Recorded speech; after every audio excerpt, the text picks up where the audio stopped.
The first part of the anime begins by showing a large kingdom called Fiore, which is inhabited by about 17 million people, where almost all of the population can use magic power, even making magic as an item that can be traded like merchandise in general. People who make a living using their magical powers are usually referred to as the wizards, and these wizards belong to many different guilds and accept jobs brought to them. There are many guilds in this kingdom, and there's a certain wizard guild in a certain town.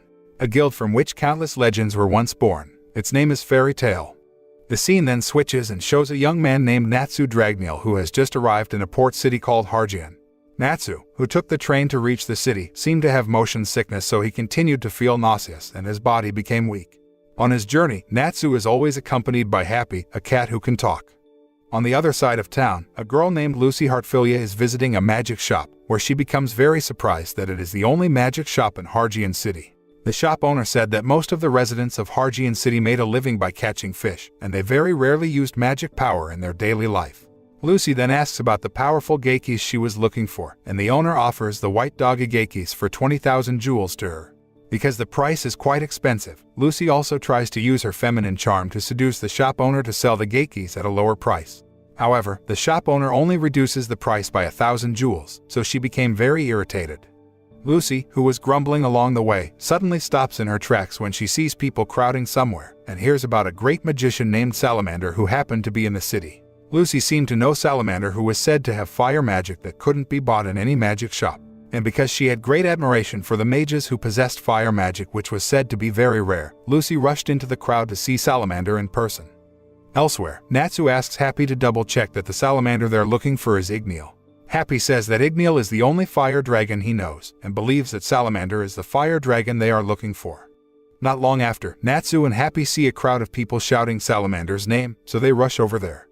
On the other hand, Lucy, who is in the middle of the crowd admiring Salamander's figure, realizes that something strange had happened to her body because she feels that she is very infatuated with a man named Salamander in front of her. At the same time, Natsu, who arrives there and calls him Igneal, suddenly feels disappointed because the salamander in front of him is not the salamander he was looking for, so Natsu just left. Salamander fans who think that Natsu has been rude to the great wizard who is their idol then beat up Natsu and tell him to apologize to Salamander. Lucy, who finally found out that Salamander had used the magical charms on everyone, including herself, then helps Natsu and thank him because he had indirectly broken the magical charms that affected her. As an expression of gratitude, Lucy then treats Natsu and Happy to lunch at a restaurant. While they're eating, Lucy explains that the man claiming to be Salamander used the charm spell ring that can attract people even against their will. She then tells Natsu and Happy that she is also a magician, but hasn't joined the Wizard Guild yet. Natsu tells Lucy that the reason he came to Hargian City was that he heard the news about Salamander. However, after finally meeting Salamander in the city, he was disappointed because the salamander he met was not the salamander he had been looking for. After all, the real salamander or Igneal was the actual fire dragon. Lucy is very surprised to hear that because magical creatures like dragons are very rare creatures that are hardly ever seen. After lunch, Natsu and Happy also thank Lucy because she had treated them. Afterward, Lucy, who is reading the wizarding magazine, Sorcerer Weekly, seems so impressed with a female sorcerer named Mary Jane who is said to be a member of the Fairy Tale Guild, so she wants to join the Fairy Tale Guild. Lucy is then surprised by the appearance of Salamander, who invites her to the party on his boat tonight. Lucy, who already knew about the tricks used by Salamander to lure women, immediately rejects the invitation outright. However, after Salamander said that he is a member of Fairy Tale and is willing to help her join Fairy Tale, she finally agrees to attend the party. In the evening, Natsu and Happy, who are relaxing while enjoying the scenery, overhear some women talking that Salamander is a member of the Fairy Tale Guild. Hearing the name Fairy Tale, Natsu's face suddenly turns serious and looks fiercely at the ship where Salamander is having a party. Meanwhile, Lucy, who was already on the ship, immediately realizes that Salamander had tricked her, even trying to paralyze her with a magic spell that could put her to sleep. Salamander only wants to trap Lucy because he intends to sell her and also several women who had been drugged by Salamander's henchmen. Lucy tries to fight back by taking out her geikis. However, Salamander manages to seize the geikis and throw them into the sea, then orders his men to capture Lucy. Shortly afterward, Natsu arrives with Happy, who can fly because he has a pair of wings. Happy immediately took Lucy away from the ship to save her, while Natsu, who had seasickness, caught his guard, so he was badly beaten by Salamander's men. Since Happy is unable to use his wings for a long time, the two of them end up falling into the sea, and Lucy rushes to find her geikis. After finding her geikis, Lucy uses a key to open the gate of Waterbearer and summons the celestial spirit named Aquarius. Lucy then asks Aquarius to throw Salamander's ship back to land. With her great magical power that can control water, Aquarius can easily throw Salamander's ship, while bringing Lucy and Happy back to land. Natsu, who has recovered from seasickness, then stands on the ship that has overturned and shows his true identity as a member of the Fairy Tale Guild with the guild symbol engraved on his arm. Natsu angrily says that he hates people who claim to be members of the Fairy Tale Guild, especially bad people like Salamander, whose real name is Bora. Happy tells Lucy that Bora is a wizard who has been expelled by the wizard guild named Titan Nose. Bora then uses fire magic to attack Natsu, but the attack doesn't work at all against him, who instead devours the fire. Natsu then uses his magic power that can spit fire from his mouth like a dragon. Meanwhile, Lucy is surprised to see Natsu, who turned out to be the real Salamander, a great magician who has tremendous fire magic. Happy explains to Lucy that Natsu has mastered ancient magic that can make him have abilities like the fire dragons, and was originally used to defeat the dragons, so it was called the Dragon Slayer magic, and the one who taught it to Natsu was Dragneel. In the end, Natsu manages to defeat Bora, along with the Fiore soldiers that arrive there to catch the people who had caused riots in the city, including Natsu. Not wanting to be caught, Natsu rushes to escape with Happy and takes Lucy to come with him because she wants to join the Fairy Tale Guild. The scene then switches and shows the Magic Council, Erza, who is holding a meeting to discuss the incident in Hargian City, which again involves members of the Fairy Tale Guild. Even though some magicians from the Magic Council think that the Fairy Tale Guild is just a bunch of idiots, they also don't deny that the Fairy Tale Guild members have great magical powers and should not be underestimated. The next day, Natsu takes Lucy to Fairy Tale's headquarters, which turns out to be very crowded, and the frequent fights between the guild members are common. In that place, Lucy meets a Fairy Tale Guild member named Gray Fullbuster, who had a shirtless habit and seems to be impatient to fight with Natsu.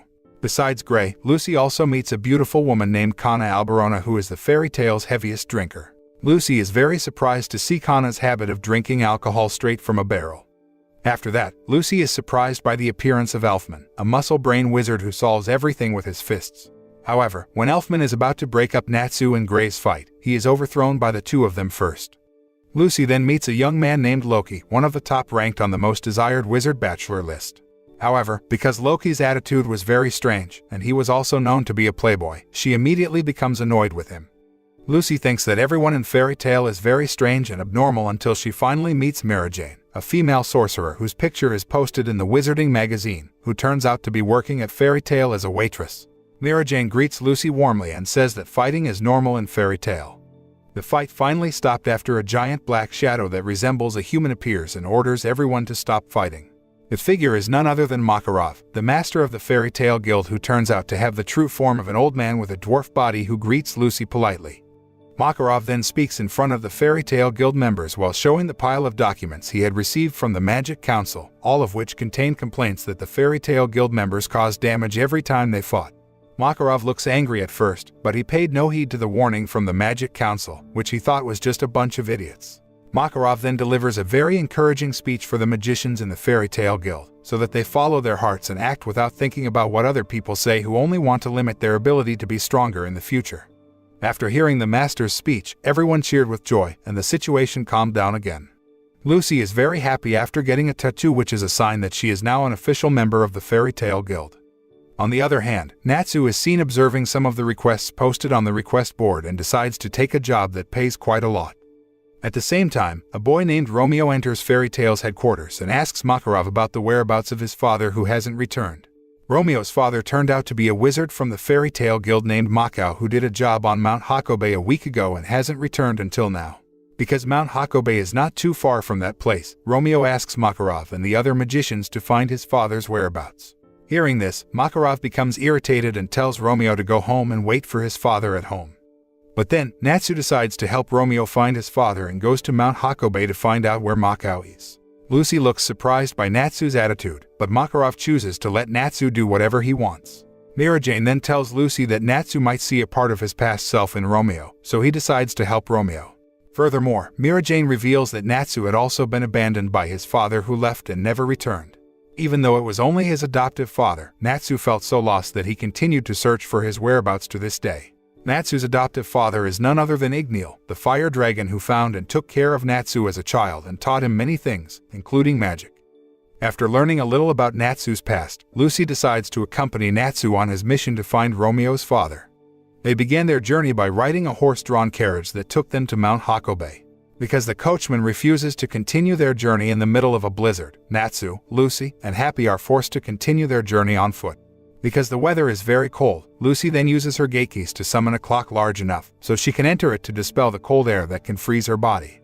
Not long after, a monster that resembled a great ape appears and immediately takes Lucy away from there. Natsu immediately learns that the monster is Vulcan, a savage monster resident of Mount Hakobe who should have been killed by Makao, who accepted the job to kill Vulcan. Natsu tries to help Lucy and asks about the whereabouts of Makao to the monster, but Vulcan instead drops Natsu into the abyss. Having no other choice, Lucy then uses her gate keys to summon the celestial spirit named Taurus to fight Vulcan. However, Vulcan can easily defeat Taurus. At the same time, Natsu arrives at Vulcan's hiding cave after Happy has saved him.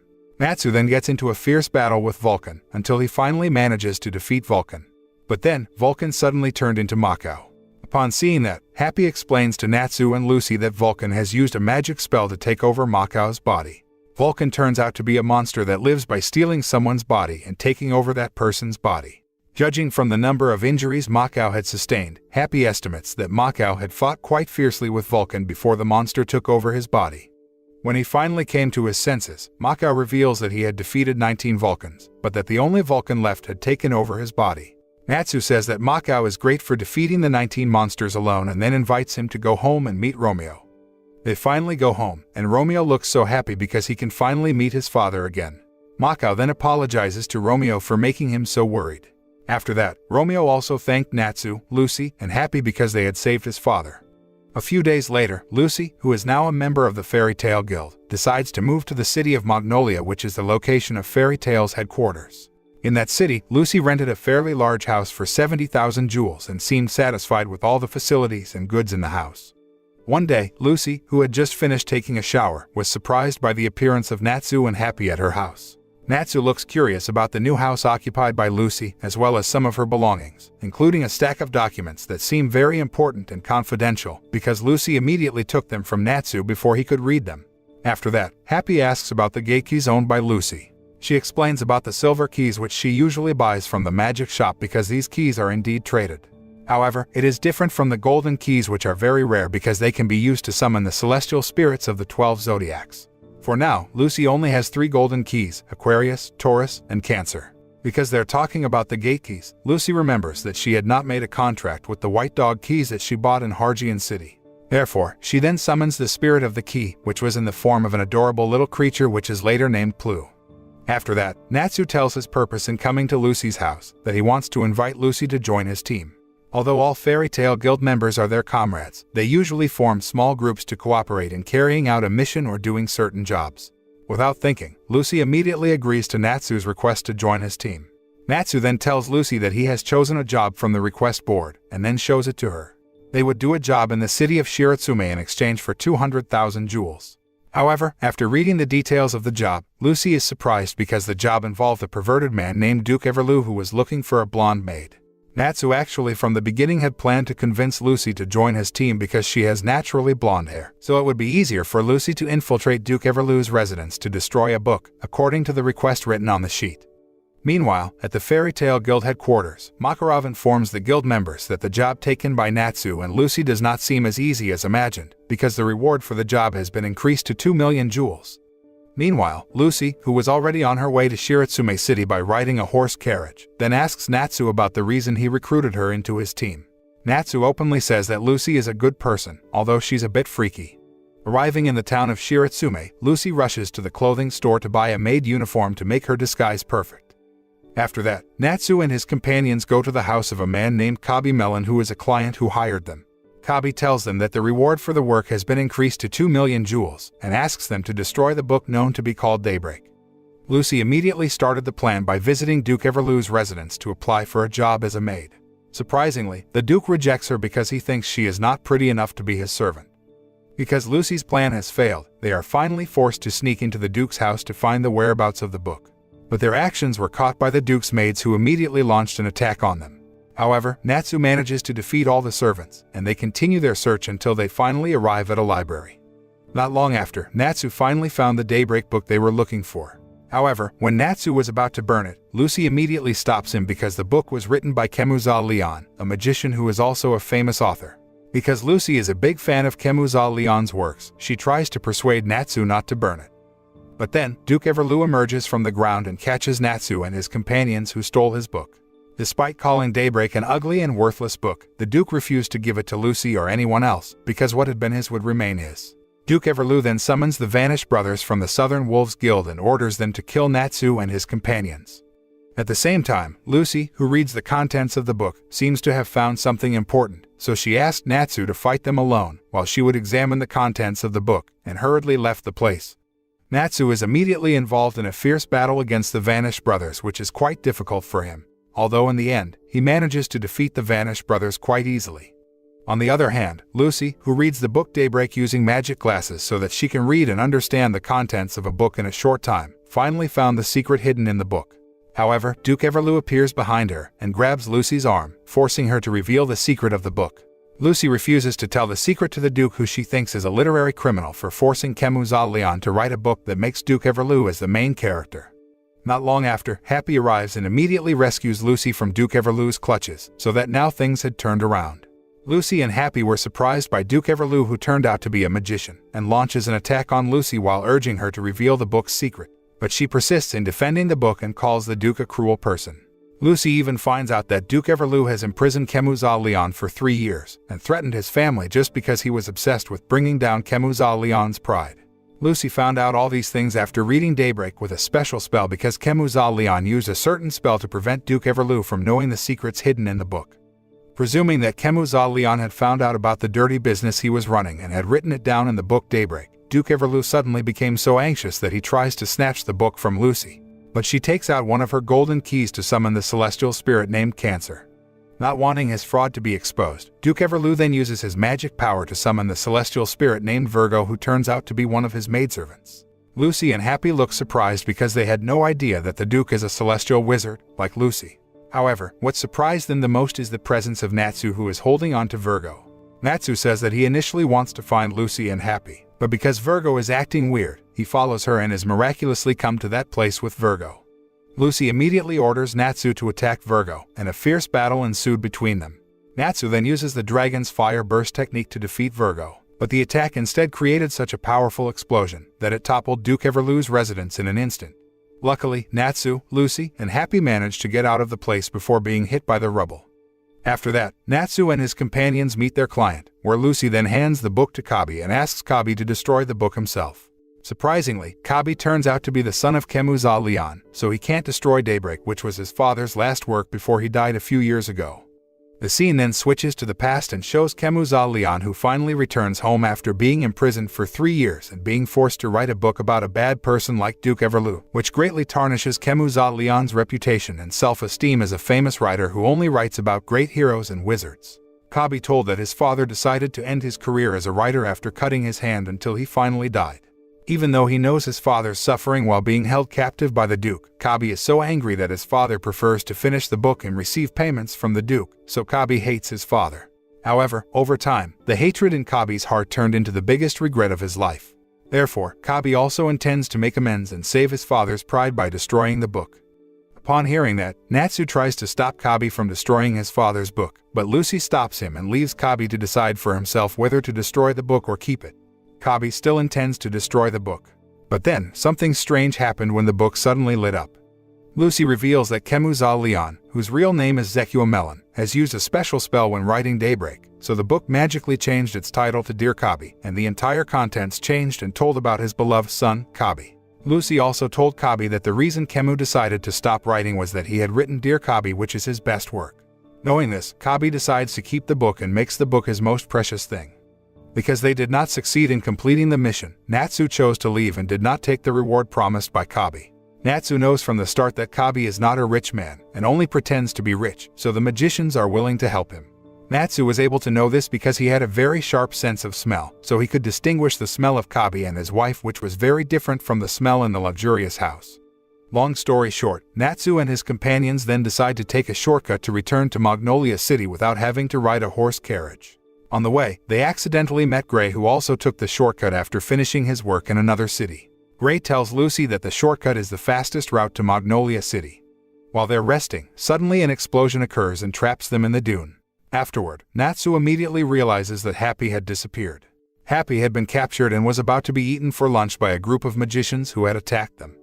Natsu, who has a very sharp sense of smell, can easily find the location of Happy's whereabouts, and they immediately get into a fight with the group of magicians.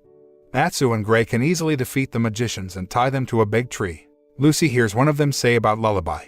But before she could ask any further about what lullaby was, someone suddenly attacks the group of magicians and buries them alive in the ground.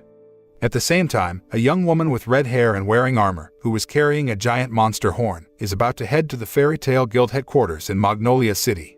The next day, Lucy is looking at the request board at Fairy Tale's headquarters and is about to take a job that could make money because she had to pay the rent soon. Mira Jane then tells Lucy that Makarov is attending a meeting of the guild masters, so that Lucy could tell her if she wanted to take a job, and later she would manage the document, which is usually done by the master of the guild. On the other hand, Natsu and Gray seem to be fighting as usual. Even though they often fight and even end up in fights, Natsu and Gray are very close, so the other Fairy Tale Guild members choose to let them fight each other, rather than exhausting their energy to separate them. At the same time, Loki, who had just arrived at Fairy Tale's headquarters, then warns everyone that Erza Scarlet had returned. Hearing Erza's name mentioned, everyone immediately fell silent, as well as Natsu and Gray, who then stopped fighting. Lucy also becomes curious about the figure of Erza, who is said to be the strongest female mage in the Fairy Tale Guild. Lucy thinks that Erza is a woman with a burly figure and has a scary face because she is so feared by Fairy Tale Guild members. Even Natsu and Gray are no exception. However, when Erza finally arrives at Fairy Tale's headquarters, Lucy is surprised to find out that Erza is a very beautiful young red-haired woman and has an attractive physical appearance. Erza turns out to be a young woman carrying the horns of a giant monster, which she said was a souvenir because she had managed to defeat the monster alone. After that, Erza starts to scold some Fairy Tale Guild members who often did bad habits, such as throwing cigarette butts carelessly, drinking beer straight from the barrel, and so on. Erza then asks where Natsu and Gray are. Even though Natsu and Gray always fight, even in front of the master, both of them are afraid of being scolded by Erza, so they pretend to get along and become good friends in front of her.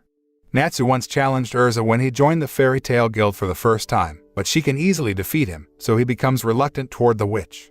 Erza then asks Natsu and Gray to join her team and help her complete the mission. Although they don't know in detail about the mission they will carry out, Natsu and Gray immediately agree to help Erza.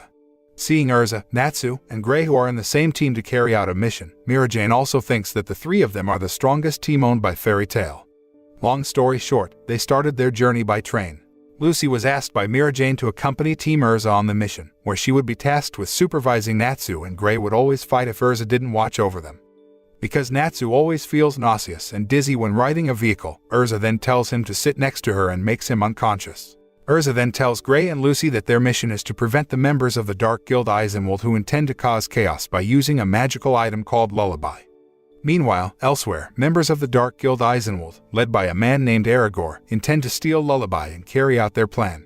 Aragorn tells his men that now is the perfect time to put their plan into action, as the guild masters are gathering and having a meeting.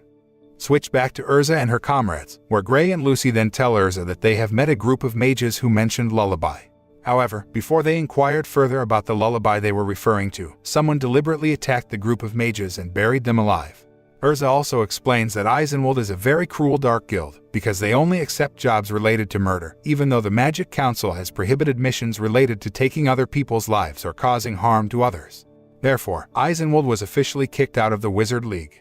Even so, Eisenwald still illegally accepted jobs related to murder to earn a lot of money, because many people are willing to spend a lot of money to kill someone. Furthermore, Erza warns Gray and Lucy about Aragorn, the leader of the Dark Guild Eisenwald, who is notorious for being very cruel and will not hesitate to kill anyone who gets in his way. Not long after, Erza and her companions finally arrived at the destination, but they only realized that Natsu was still on the train when they were about to leave the train station. Meanwhile, on the train, Natsu, who is still asleep, is surprised by the appearance of one of the Eisenwald members, a man named Kageyama, who bullies Natsu because he is from the official guild. Natsu immediately wakes up from his sleep and prepares to face Kageyama.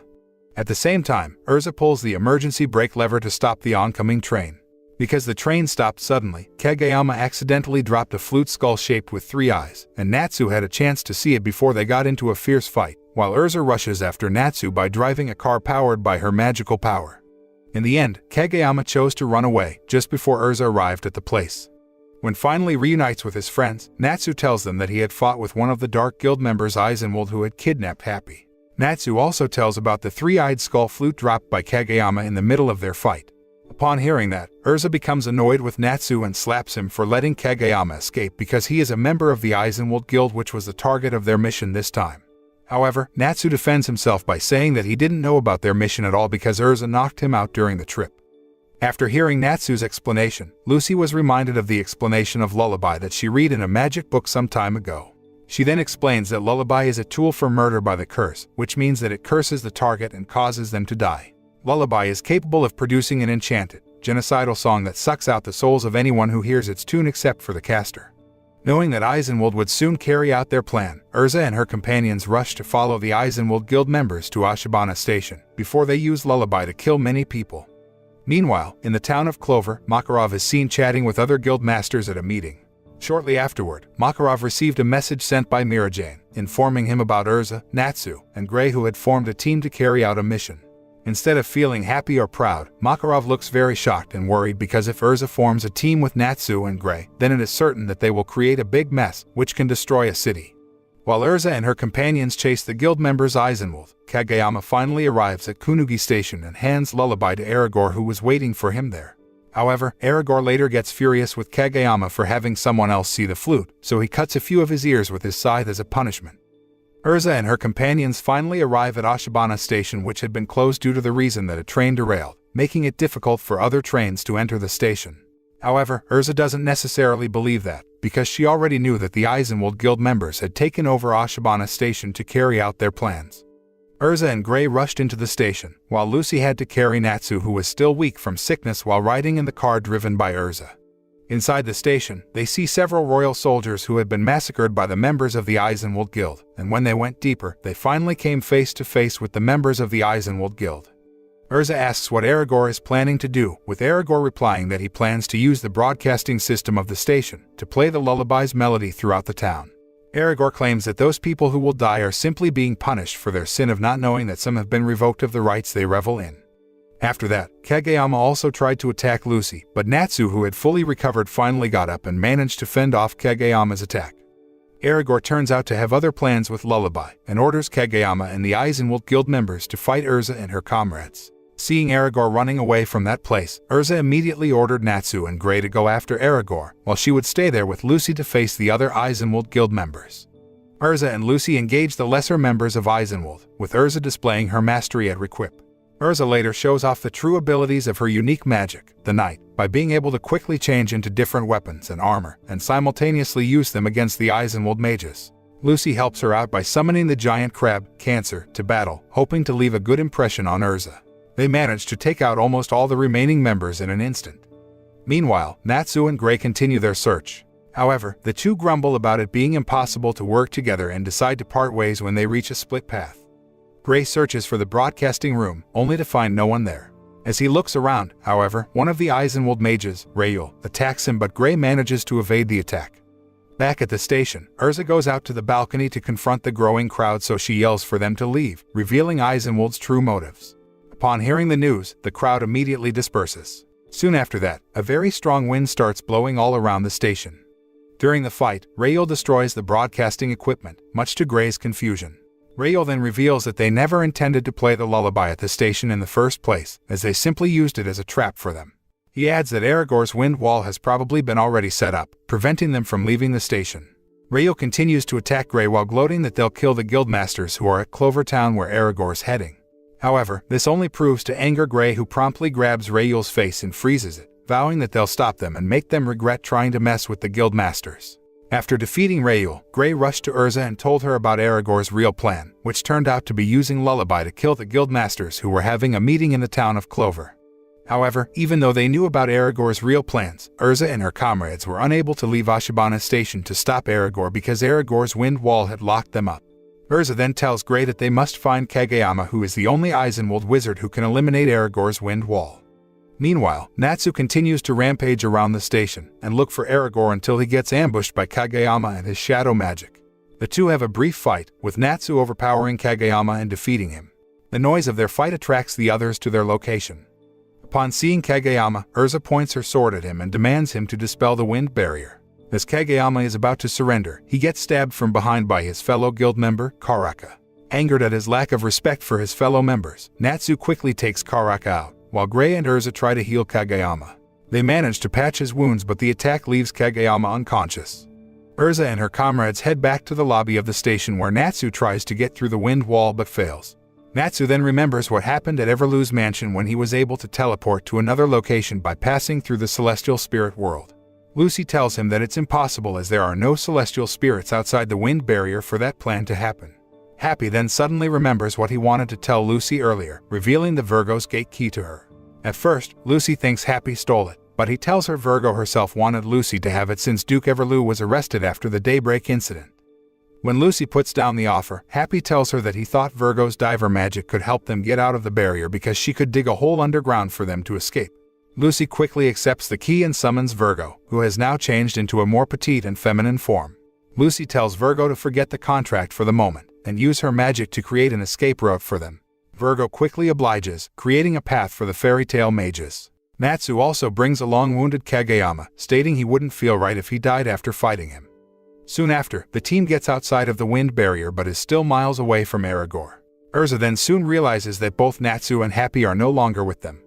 Concurrently, Erigor is using his wind magic to fly over a canyon, leading to Clover where the guild masters are.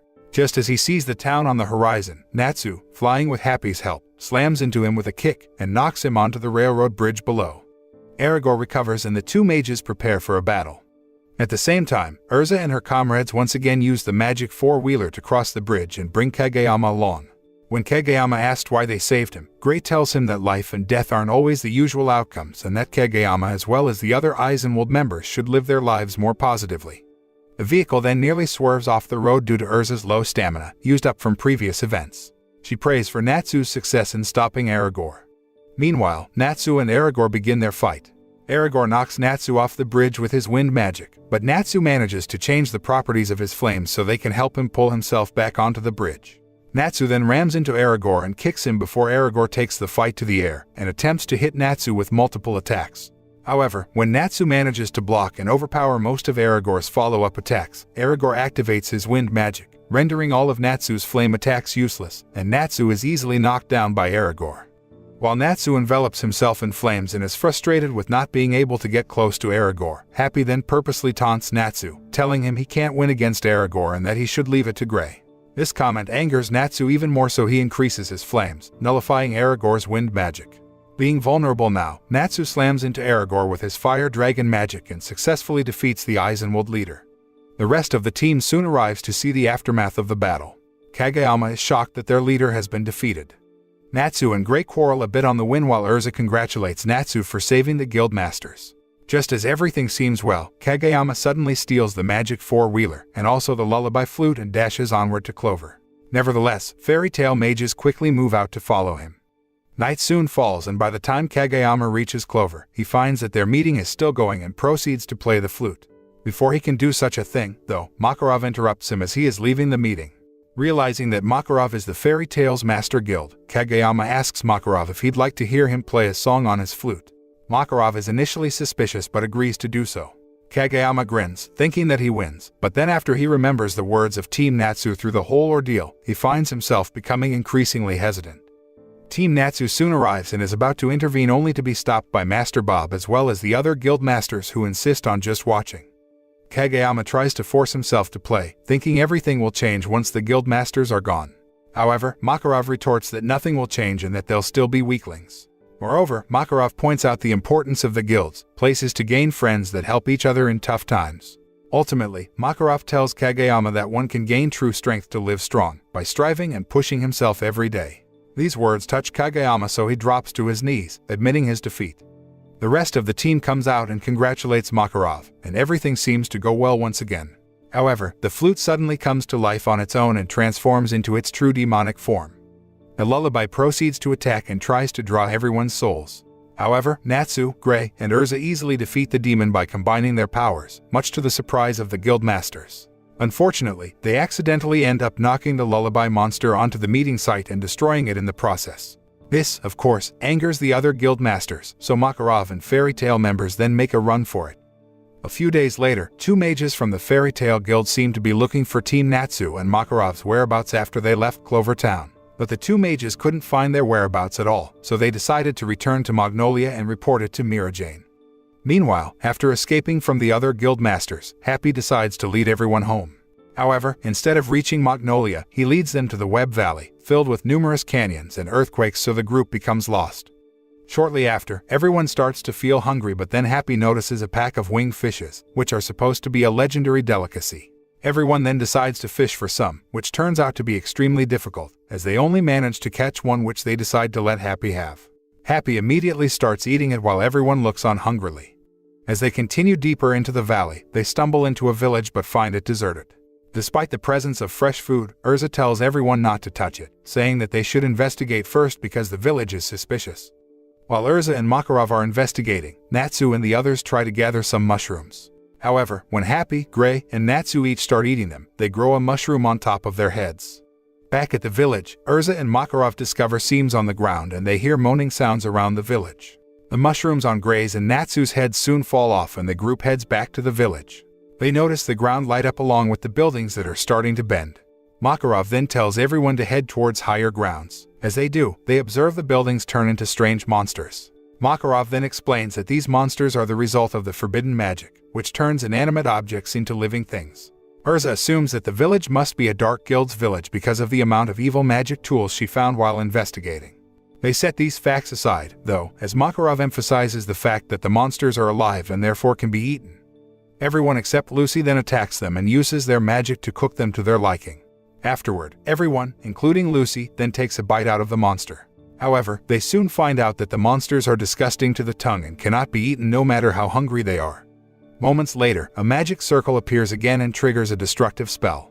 Just as they are falling towards it, Makarov manages to revoke the magic circle and reverse the takeover spell that let the monsters take over the bodies of the villagers. Makarov then tells the villagers that he will refrain from reporting them to the council if they promise to never perform such magic again. Nobody, however, knows it was Makarov who dispelled the magic circle, except for Erza, who wonders how he did such a thing. Natsu and his companions then leave to head home, but they are still upset since they're starving. Elsewhere, the Magic Council is having a meeting and discussing the incident involving the lullaby flute. They also mentioned a dark mage named Zeref who is the creator of lullaby. Apart from that, they seem to be quite relieved that the Fairy Tale Guild members were able to defeat the demon form of lullaby, although they also were annoyed that Natsu and his comrades were doing damage again. On the other side, Natsu and his companions finally make it back to Magnolia. Lucy writes a letter to her mother about the recent events concerning Eisenwald and her being part of Fairy Tale's strongest team. When she finishes, she is surprised when she sees a half-naked Gray sprawled out on her couch. After she chastises him for trespassing and stripping, he reminds her that Natsu and Erza's battle is on that day and takes her out to watch. When they arrive at the battlefield, the mages start discussing who is the strongest member of Fairy Tale. Moments later, the fight begins, and Erza changes into her Flame Empress armor. Natsu and Erza begin their fight, but a council messenger interrupts the fight and arrests Erza for recent events concerning Eisenwald that had caused severe damage. The rest of Fairy Tale retreats to the guild and is upset about the recent events, but they conclude they cannot do anything against the council.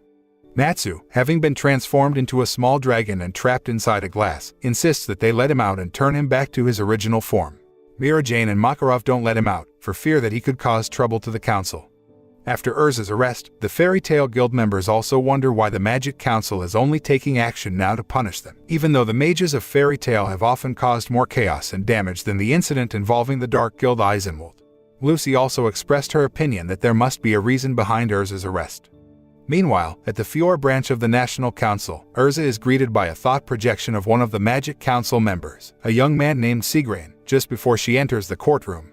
They argue shortly and then Sigrain leaves after reminding her to keep quiet about the past for his sake as well as hers. Back at Fairy Tale, Lucy is now taking Natsu's side on the incident, thinking they should leave immediately, but Makarov counters that no matter how fast they go, they won't reach it in time. At the same time, Natsu is still shouting to be let out, but when Makarov asks him if that's what he wants, he quiets him down. Makarov then breaks the glass, and the small dragon is shown to be Makao, who pretended to be Natsu because he owed him a favor. Natsu, however, has already left to pursue Erza. Upon knowing that, the mages panic, but Makarov states that they will patiently wait for the results. Inside the court, Erza's prosecution begins and Erza is found guilty of the charges as witnesses claim that the culprit was an armored female mage. In those same moments, Natsu, dressed as Undertaking Erza, shows up and destroys half the courtroom. They are both escorted to the cells where Erza tells Natsu that the arrest was just a show. She explains that the council only convicted her to make it seem as if they enforced the law and that she wouldn't have been punished. She is momentarily mad at him, but later shows her appreciation for his thoughtfulness. Soon after Natsu and Erza's return from prison, the Fairy Tale Guild is visited by a mysterious masked man, Mr. Gun, who uses his magic to send everybody but Makarov to sleep, although even the guild master begins to feel drowsy. Mr. Gun simply takes a job from the board with Makarov's permission and leaves, lifting his magic spell as he disappears. Afterward, Loki and Gray inform an inquisitive Lucy about Mr. Gun that his strength and his apparent abhorrence of socializing are even being seen. At the same time, a man named Laxus, who is another one of the guild's strongest mages, shows up on the second floor. Laxus states that he has seen Mr. Gun's face and then begins to brag about his strength. When Natsu challenges him to a fight, he taunts the Dragon Slayer into coming to the second floor. But Makarov stops Natsu, stating that only those with his permission can enter the second floor. Later, Mira Jane explains to Lucy that the second floor is where the S-Class requests are posted. The quests are far more difficult than normal ones and can even result in death, which is why only S-Class mages like Erza, Mr. Gun, and Laxus are allowed to take them. Lucy then returns to her apartment, only to find Natsu and Happy exercising there. She tries to make them leave, but Natsu tells her that they are to go on an S-Class job and Happy shows her the job request they had stolen, astounding her. Natsu tries to convince her to join them and show Makarov their true capability, but Lucy refuses to help them in violating the guild's rules. Depressed, Natsu and Happy depart, leaving the request on Lucy's floor. She finds it and spots an additional reward, the gate key to one of the 12 Zodiac celestial spirits. Unable to resist temptation, Lucy chases after Natsu and Happy, eager to join them. The next day, Mira Jane notices the missing request for S-Class. Feels distraught, she informs the master about it. Laxus mentions that he saw a cat with wings steal the request but did nothing to stop it as he thought it was an ordinary thief. The guild quickly realizes that Natsu, Happy, and Lucy are the culprits. Makarov then orders Laxus to bring them back, but he bluntly refuses, so Gray volunteers to bring them back. Natsu, Happy, and Lucy arrive at Hargian Town, hoping to find a boat to take them to Galuna Island, the location of the request. But no sailor agrees to take them there, because afraid of its curse. As they ponder their next move, Gray shows up behind them to take them back to the guild, threatening them by mentioning Erza's rage if they refuse. Natsu still wants to continue with the mission and almost gets in a battle with Gray. As they prepare for their battle, they are spotted by the last sailor Lucy and Natsu asked. He calls out to the mages and tells them that he is willing to take them to Galuna Island. Upon hearing that, Natsu knocks out Gray, who is distracted by the man's sudden reversal. Along the trip, Gray, now conscious but restrained by ropes, asks the sailor why he let them on. He introduces himself as Bobo and reveals that he was once an inhabitant of the cursed island. Bobo then shows them his demonic arm and questions their resolve. When Natsu and his team spot the island, Bobo suddenly disappears and, without his guidance, they are swept away by the waves. In the morning, they find themselves washed up on the shores of Galuna with no way to leave. They decide to continue their quest, this time with Gray willing to help. By nightfall, they arrive at the village and are greeted by the chief and the villagers, who show them their problem by revealing their physical deformities akin to that Bobo's. The chief, Mocha, explains that the curse began when the moon turned purple a few years back, and its magic power turned them into demons. At that moment, the moon comes out, and its light causes the villagers to transform into demons. Mocha then adds that they revert to their human forms with the arrival of the morning, but an unfortunate few stay as demons. The villagers are forced to kill them to prevent them from harming others, his son, Bobo, being one such victim, a fact that shocks the team. The villagers then beg them to dispel the curse, but Mocha states that the only way to do so is to destroy the moon itself. Stumped with no solutions on how to execute the request, Natsu and his team turn in for the night and heads out to explore the island the next morning. Suddenly, they are confronted by a gigantic rodent, but Gray easily defeats it. Soon after, they happen upon a temple and decide to investigate. Once inside, Natsu accidentally destroys the floor and they tumble into a hidden cave underneath the temple. Further exploration leads them to a huge frozen demon. Gray, visibly shaken, instantly recognizes it as the demon of disaster, Deliora. But before he can explain further, they hear somebody approaching and hiding. 3 people enter their sight, discussing intruders on the island. Natsu realizes that they are not inhabitants of the island. The strangers then declare that they will purge all intruders, and mention a mysterious ritual called Moondrip and the name of their leader, Rayday. After the trio leaves, Gray explains that Deliora is an immortal demon that destroyed villages from the northern continent, and was sealed in ice by his former mentor, a woman named at the cost of her life. Gray wonders why the demon, encased in unmeltable ice as it is, was brought to the island and proposes that they remain there until nightfall, as everything seems to be related to the moon. Natsu soon falls asleep while Gray starts to remember his training with Lucy summons Lyra to entertain them, but the celestial spirit's song moves Gray to tears. He immediately orders them to stop the noise for fear of being caught.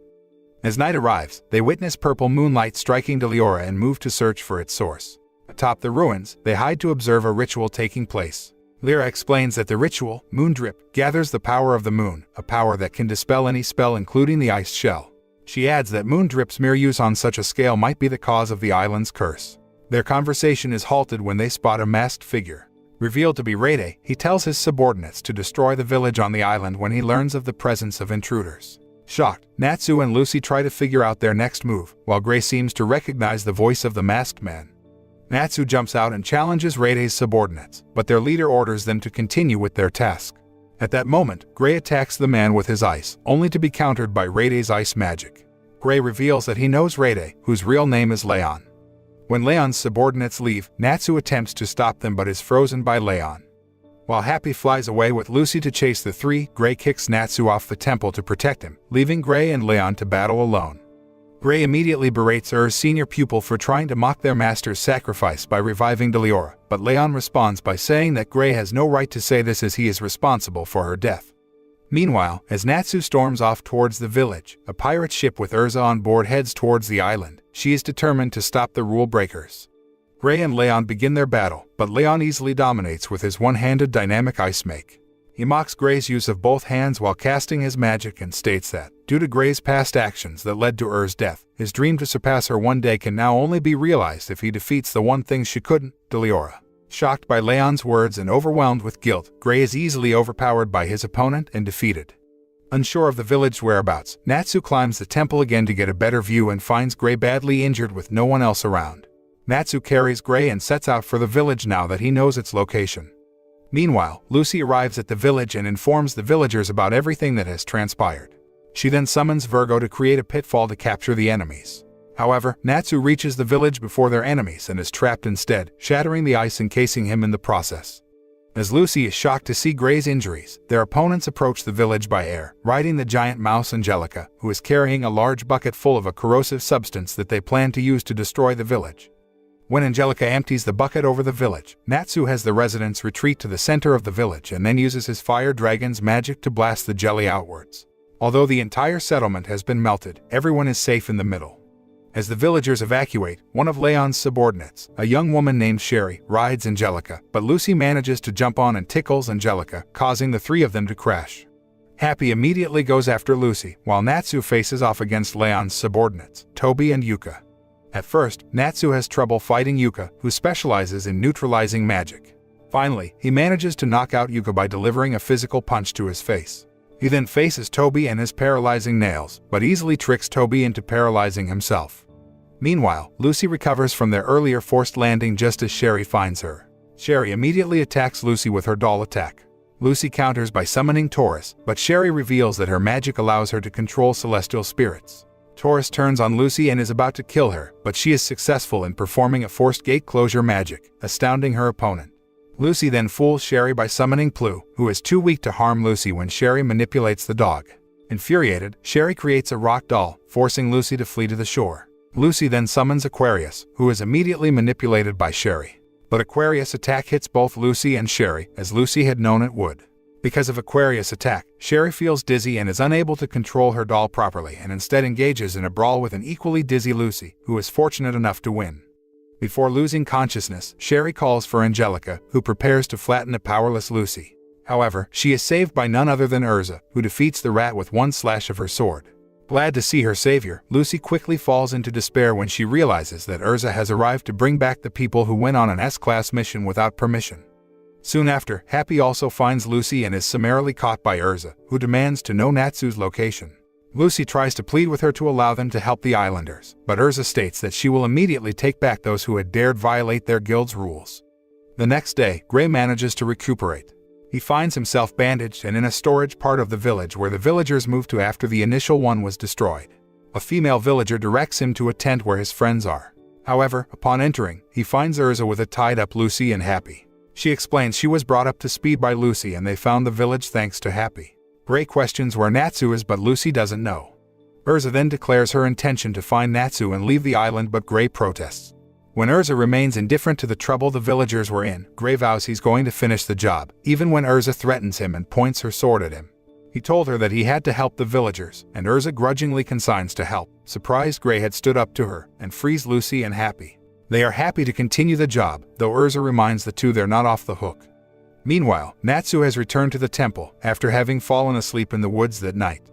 Inside, Toby reports to Leon on Yuka and Sherry's defeat, while Leon's right-hand man named Zalti reminds Leon that the moon drip ritual is nearly complete and it would be bad if someone stopped it now. He also mentions both Natsu and Erza as his opponents. Leon, however, remains confident in his abilities. Impressed, Zalti decides to fight as well. The building suddenly starts to tilt to the side. A section of the floor breaks, revealing Natsu underneath it. Zalti surmises that Natsu tilted the ruins from underground to prevent the moon drip from shining on the ice and unfreezing Deliora. Natsu then attacks by blasting himself into Leon, but it turns out to be an ice clone. Leon creates ice eagles and sends them to Natsu, who counters by blowing out the fire to send him to the ground, then firing flames from his feet to melt the eagles. Natsu then goes into a handstand and spins around, sending fire all around the room before preparing to hit Leon with a dragon's roar. However, Zalti uses his magic to make Natsu go through the floor, causing the blast to miss Leon. Meanwhile, Gray, Lucy, Erza, and Happy make their way to the temple. Gray tells them of Leon's intentions but claims that his mentor, is still alive. In the middle of their conversation, suddenly they are attacked by Leon's subordinates. Erza immediately tells Gray to go to the temple to help Natsu, while she and Lucy would face them. At Erza's prompting, Gray begins to recount what happened in the past. 10 years ago, Deliora destroyed Gray's village. and then young Leon were passing through and found Gray among the wreckage, still alive and swearing revenge against the monster. Took him in and began training him in the ways of ice make magic. Gray made it obvious that he was just learning so he could fight Deliora, while Leon's ambition was to surpass her. Gray headed out to fight him despite Er's protest that he wasn't ready yet. Gray managed to find Deliora but was no match for it. And Leon eventually managed to reach his location, and in the confrontation, Leon was knocked out. Managed to shield both boys from a blast from Deliora, though lost a leg in the process. She told an awakened Gray to take Leon and leave while she dealt with the beast, though she doubts she can stop it. Leon awoke upon hearing this and confronted her, believing her to be the best mage he knows. When she stated that there are stronger mages than her on other continents of the world, he decided to use a spell known as Ice Shell to fight Deliora, attracting the beast to them. Knowing what the spell will do to Leon if he finishes it, froze him in place. However, she agreed with his statement that it is the only spell that will work on Deliora and used Ice Shell herself, showing Gray that the spell turns the user's body to the ice to entrap their target. As the spell was completed, asked Gray to tell Leon she died and encouraged her two pupils to go learn and see the world. Gray could do nothing but call out to her and watch helplessly as her body turned to ice and froze Deliora. Sometime later, Leon came to and asked what happened to her. Gray, respecting his master's final wishes, told Leon she died, who proceeded to blame Gray for her death. Back in the present, Gray manages to break into the temple and the room where Natsu and Leon are fighting. He tells Natsu that he is going to take care of Leon as penance for what happened in the past. Gray assumes the stance for Iced Shell, much to Leon's shock. Gray then demands Leon to take his followers and leave the island. When Leon calls his bluff, Gray starts to activate the spell and tells Leon it's his last chance. Unwavering, Leon refuses and Gray goes to use the spell. However, Natsu rushes in and punches Gray, stating that it is still his fight. Gray yells he has to end it, but Natsu tells him sacrificing himself is the same as running away. Before he can continue, the temple suddenly realigns itself. Shortly afterward, Zalti appears, taking credit for doing the deed. Angered, Natsu chases after him, telling Gray to take care of Leon. Once alone, the two former pupils talk, with Leon mentioning he wasn't afraid of Gray's threat due to the fact his followers would simply melt the ice with moon drip, rendering Gray's sacrifice moot. Gray tries to reason with Leon to give up on the quest and tells him that is alive, explaining what Ice Shell does. But Leon stabs Gray with an ice sword, saying he knew all along but doesn't care. Gray recovers from his wound and punches Leon into the wall, stating that he is done trying to save him. They decide to fight barehanded, without magic, but since Gray is injured, Leon gains the upper hand. However, with pure determination, Gray manages to counter his attacks. Leon gets up, and humiliated, uses magic to attack Gray, who deems this unfair since they agreed to fight barehanded. Leon states that he doesn't care because Deliora will be soon revived. Gray then confesses Natsu's strength, one they should be afraid of. Meanwhile, Natsu continues to chase Zalti, who tries to collapse a ceiling over him. In the caverns where Deliora is, Zalti prepares the moon drip ritual, but Natsu manages to find him and attacks. Natsu states they'll stop them, but moon drip suddenly shines down and pours onto Deliora, melting the ice. It's revealed that Toby is at the top of the temple performing the ritual. Natsu starts to head off to deal with Toby but is stopped by Zalti, who states that he won't let him. Back with Gray and Leon, the two feel the ruins shaking. Leon comments the ritual is near completion. He starts to attack Gray while telling of the trouble of finding and transporting Deliora and studying how to beat him. Gray calls him out on this, commenting how ridiculous it was. Leon manages to get Gray to attack an ice clone of himself and sends an ice snow tiger after him from behind. Thinking fast, Gray traps it with an ice prison. Leon tries to bust out of the prison but finds it won't budge. Gray tells him that one-handed ice molding is unbalanced and he can't use his full power at important times. Gray then makes an ice cannon and fires it at Leon, blasting him into a wall, which finally defeats him. As he falls, Gray tells him that is what taught them. He then proceeds to freeze his wound, but a roar suddenly sounds around the island, signaling Deliora's release. Gray realizes this and considers using Ice Shell once more. Outside, Erza, Lucy, and Happy hear Deliora's roar and decide to go to the temple to stop the ritual. Meanwhile, Natsu continues to fight Zalti. He is hit by his crystal ball but manages to smash it, only for it to reassemble itself and slam into him once more. Zalti explains that his magic, the Arc of Time, allows him to rewind, stop and fast-forward time on objects.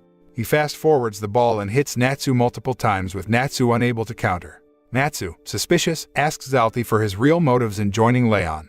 Zalti comes clean and states he doesn't believe Leon can truly defeat the beast. He's only using Leon to revive Deliora so he can bring it under his control. Natsu becomes angry that all their motives were just for selfish reasons and continues his attack on Zalti. Zalti tries to collapse the ceiling over Natsu, but he blasts through it and straight for Zalti, hitting him with Fire Dragon's Iron Fist.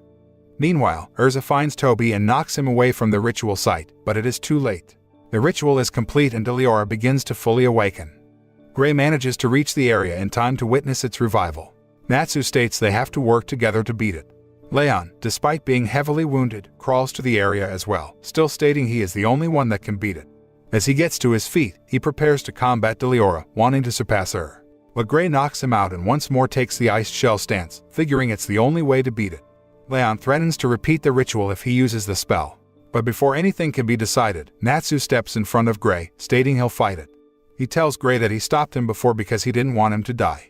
These words stop Gray from using the spell as Natsu prepares to battle Deliora, who raises his fist to smash Natsu. But before it can bring it down, it suddenly begins to break apart, much to the three's astonishment. Leon then realizes that Deliora was long since dead, having been frozen by her for 10 years, this ice slowly sapping away its life. The ice that was covering Deliora flows into the ocean and Lucy, Erza, and Happy rejoin Natsu and Gray. Gray still believes that is still alive even though she no longer has a human form, and will always watch over her two pupils, hoping they would stop fighting for good. Natsu, Happy, and Lucy start to celebrate the completion of their S-Class mission. But the mood is soured by Erza, who tells them it's not over yet. They may have stopped Deliora, but the curse of the village is still in effect. Gray turns to Leon, who comments he doesn't know, as he never interacted with the villagers nor did they interact with him. He also mentions that in the 3 years they've been doing the ritual, the moon drip never affected him nor his followers, and warns that the village may be hiding something. The group heads out to the village, but Gray stays behind for a while and imparts to Leon that he should join a guild to find a new goal. One of the villagers directs them back to the original village spot, which, much to the group's surprise, has been rebuilt. They soon meet the village chief again, who thinks they were responsible for the restoration of the village. He thanks them and asks once more to destroy the moon. Erza gathers the villagers together and deduces from their explanation that the timing between the appearance of the purple moon and Leon's doing the moon drip ritual for 3 years seems a bit off. She asks the villagers why they never bothered to investigate themselves. The chief answers that it's usually a tradition not to wander away from the village, but they did try to go to the temple to see what was going on. However, they'd always seem to reappear right back at their village. Upon learning that, Erza changes into her giant armor, an armor that increases throwing power, and tells Natsu that it's time to destroy the moon. Erza then explains that Natsu will use his fire magic to increase the velocity of her spear as she throws it to reach the moon and destroy it. The plan goes off without a hitch, but rather than destroy the moon, it seems to break a part of the sky and shatters it. Erza explains that the moon drip ritual had a side effect of leaving residue magic over the island that crystallized and covered it like a dome, which is why it seemed like the moon had turned purple. With the layer gone, the magic wears off, but it doesn't seem to change the villagers back to normal. However, Erza tells the group that was their true appearance. Galuna Island is an island of demons. The moon drip had affected their memories and not their forms, making them believe that they were human. The sailor from before arrives, revealing himself to be a demon too. In fact, he's the village chief's son, Bobo, who reveals that he had regained his memory, but decides to leave the island as he didn't want to scare the villagers in their confused state. The memory soon comes back to demons, and the village chief rejoices along with the rest of the villagers in the air that Bobo is alive. As the villagers celebrate with a feast, Zalthy talks on his crystal ball with Seagrain, who had been watching through it. He asks Zalthy why he restored the village, to which he answers it was a favor. Seagrain shrugs it off and comments on Fairy Tale's success, adding that he hopes they won't get in his way. Zalthy agrees as he turns into a woman, revealing her to be Altair, another one of the Magic Council members. The next day, Natsu and his comrades prepare to pull out. Erza refuses the reward of the villagers on account that they didn't officially take the job, but at the demon's insistence, so they leave with the golden zodiac key, and they soon set sail with the villagers seeing them off.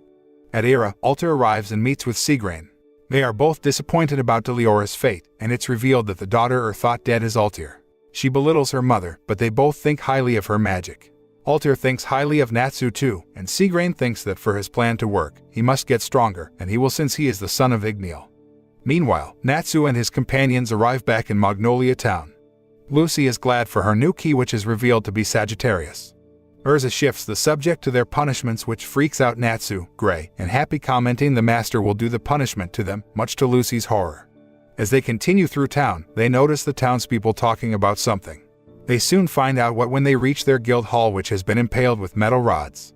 Informing them about the situation, Mira Jane tells the team that the Phantom Lord Guild is behind the attack. During that time, the guild members are all in the basement, with Makarov welcoming Team Natsu back as if nothing happened. Natsu is upset that Makarov is just ignoring what happened, but Makarov then reminds the group that they went on an S-class job without his permission and subsequently punishing them. Later, Lucy returns home, only to find the rest of her team in her apartment. Erza says that since Phantom Lord attacked, they may know where each of the guild members lives, so it would be better if they stay together. While staying over, they discuss Phantom Lord and their long-term rivalry with Fairy Tale, being equal in power, as both of their guild masters belong to the 10 Wizard Saints. Phantom Lord Guild also has the Elite Element 4 team on par with the Fairy Tale's 4 S-class mages in terms of strength. Besides that, Phantom Lord has a mage named Gajil Red Fox, who is considered to be the guild's strongest member, and a dragon slayer just like Natsu, with his element being iron. In the meantime, the other members of the Fairy Tale Guild, consisting of Levi, Jet, and Droy, are seen strolling through the city when a mysterious man watches them from a distance. The man turned out to be Gajil Red Fox, who was planning something to provoke the Fairy Tale Guild. Afterward, Gajil appears in Phantom Lord's base, eating different metal parts before telling his guild master about his another attack on Fairy Tale, having beaten the team Shadow Gear and crucified them to a tree. The next day, the townspeople and Fairy Tale mages shockingly witness the act. Makarov then arrives on the scene and, now completely serious, says that Phantom Lord has gone too far. As he crushes his staff in rage, Makarov officially declares war between the two guilds. With Lucy remaining in the guild to watch over the injured team, the rest of the Fairy Tale mages attack Phantom Lord's base in retaliation. The Element 4 and Gajil, however, are nowhere to be seen, something that easily grants the upper hand to the invading force. Soon after, the Phantom Lord's Dragon Slayer then shows up, wondering whether he should join the fray. At the same time, Lucy, who has left the guild and is walking through town, is suddenly reached by two members of Element 4, Juvia Loxer and Saul, and, having been rendered unconscious, is kidnapped. Back at Phantom Lord's base, where the battle rages on, Gajil finally joins in and starts fighting Elfman. However, their brief confrontation is interrupted by Natsu, who goes on to fight Gajil himself, and they're involved in a fierce battle as fellow dragon slayers. In the meantime, Makarov has reached the second floor of the building and is ready to confront Jase.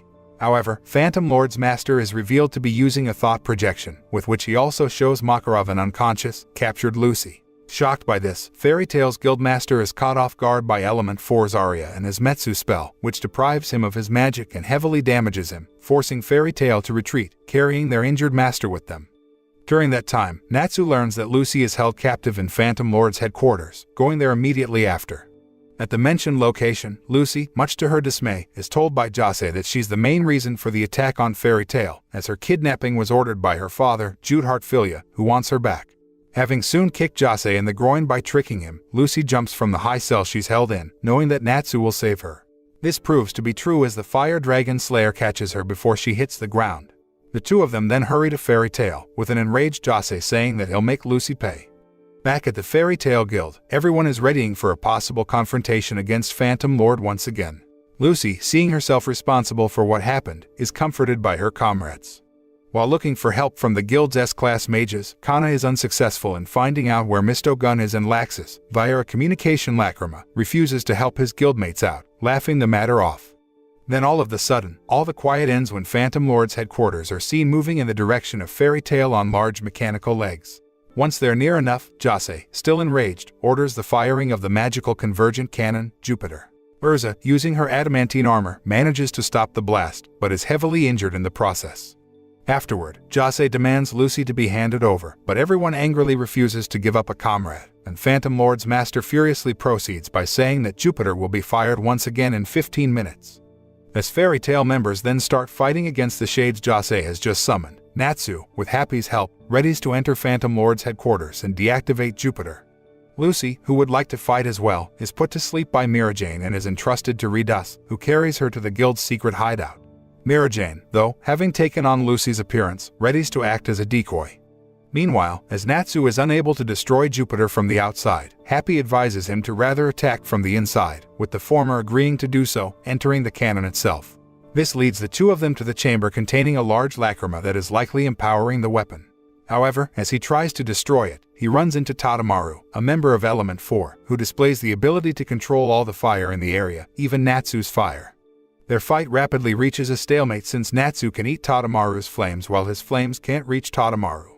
After Natsu then tricks him by spitting on him instead of using his fire dragon's roar, Tadamaru gets angry and decides to use his orange fire, being smelly and, thus, affecting Natsu greatly due to his extraordinary sense of smell. Shortly after, Tadamaru pulls out his sword to attack Natsu, but Natsu manages to dodge and gets a lucky shot by making his flame big enough to attack Tadamaru, even if it's being controlled. Natsu subsequently manages to gain full control over his flames, rendering Tadamaru unable to control them, and destroys the lacrima, preventing Jupiter from being fired anymore. Just as Natsu is then starting to gain the upper hand, Jase decides to use his strongest weapon, turning his guild's building into a gigantic robotic mage, the Super Mage Giant Phantom, which gives Natsu motion sickness due to the building starting to move. As Tadamaru takes advantage of this and tries to finish Natsu off with his rainbow fire, he ends up being frozen in a block of ice by Gray and then thrown up in the sky by Elfman, with two mages having arrived to help Natsu. However, a bigger threat than the Jupiter cannon draws near as the Super Mage Giant Phantom starts casting the Abyss Break. Thus, the members who infiltrated the robot search around for a way to stop it. Mirajane, still donning Lucy's appearance, is shocked to hear that Elfman is among them, being worried for him. To end the suffering of her guildmates, she subsequently shows herself to Jase, claiming to be Lucy, willing to surrender and turn herself in. Jase, however, easily sees through her deception and captures her. As Mirajane is caught by the robot's gigantic hand, Jase claims that he'll crush her for trying to deceive him. In the meantime, Elfman runs into Saul and confront each other. During their battle, Saul keeps bringing up Lysana, Elfman's younger sister, whom he accidentally killed during a failed beast soul spell attempt. Despite Elfman's effort to attack Saul, he still gets overwhelmed and decides he has no choice but to try a beast soul spell once again. But Elfman fails when he remembers Lysana and receives a massive attack that sends him through a wall afterwards. At that place, Elfman sees Mirajane, who has been captured by the gigantic robotic mage and is on the verge of being crushed. This gives Elfman the reason he needs to succeed in his intent and, thus, he manages to activate his beast soul, full body takeover, proceeding to quickly defeat Saul with a barrage of strong punches. Elfman then rushes towards Mirajane and saves her, revealing that he has retained his senses, and that he didn't lose control this time. Regardless, Mirajane doesn't blame him for what happened and reminds him that they both promised to continue living for Lysana's sake, something which makes Elfman cry out in joy.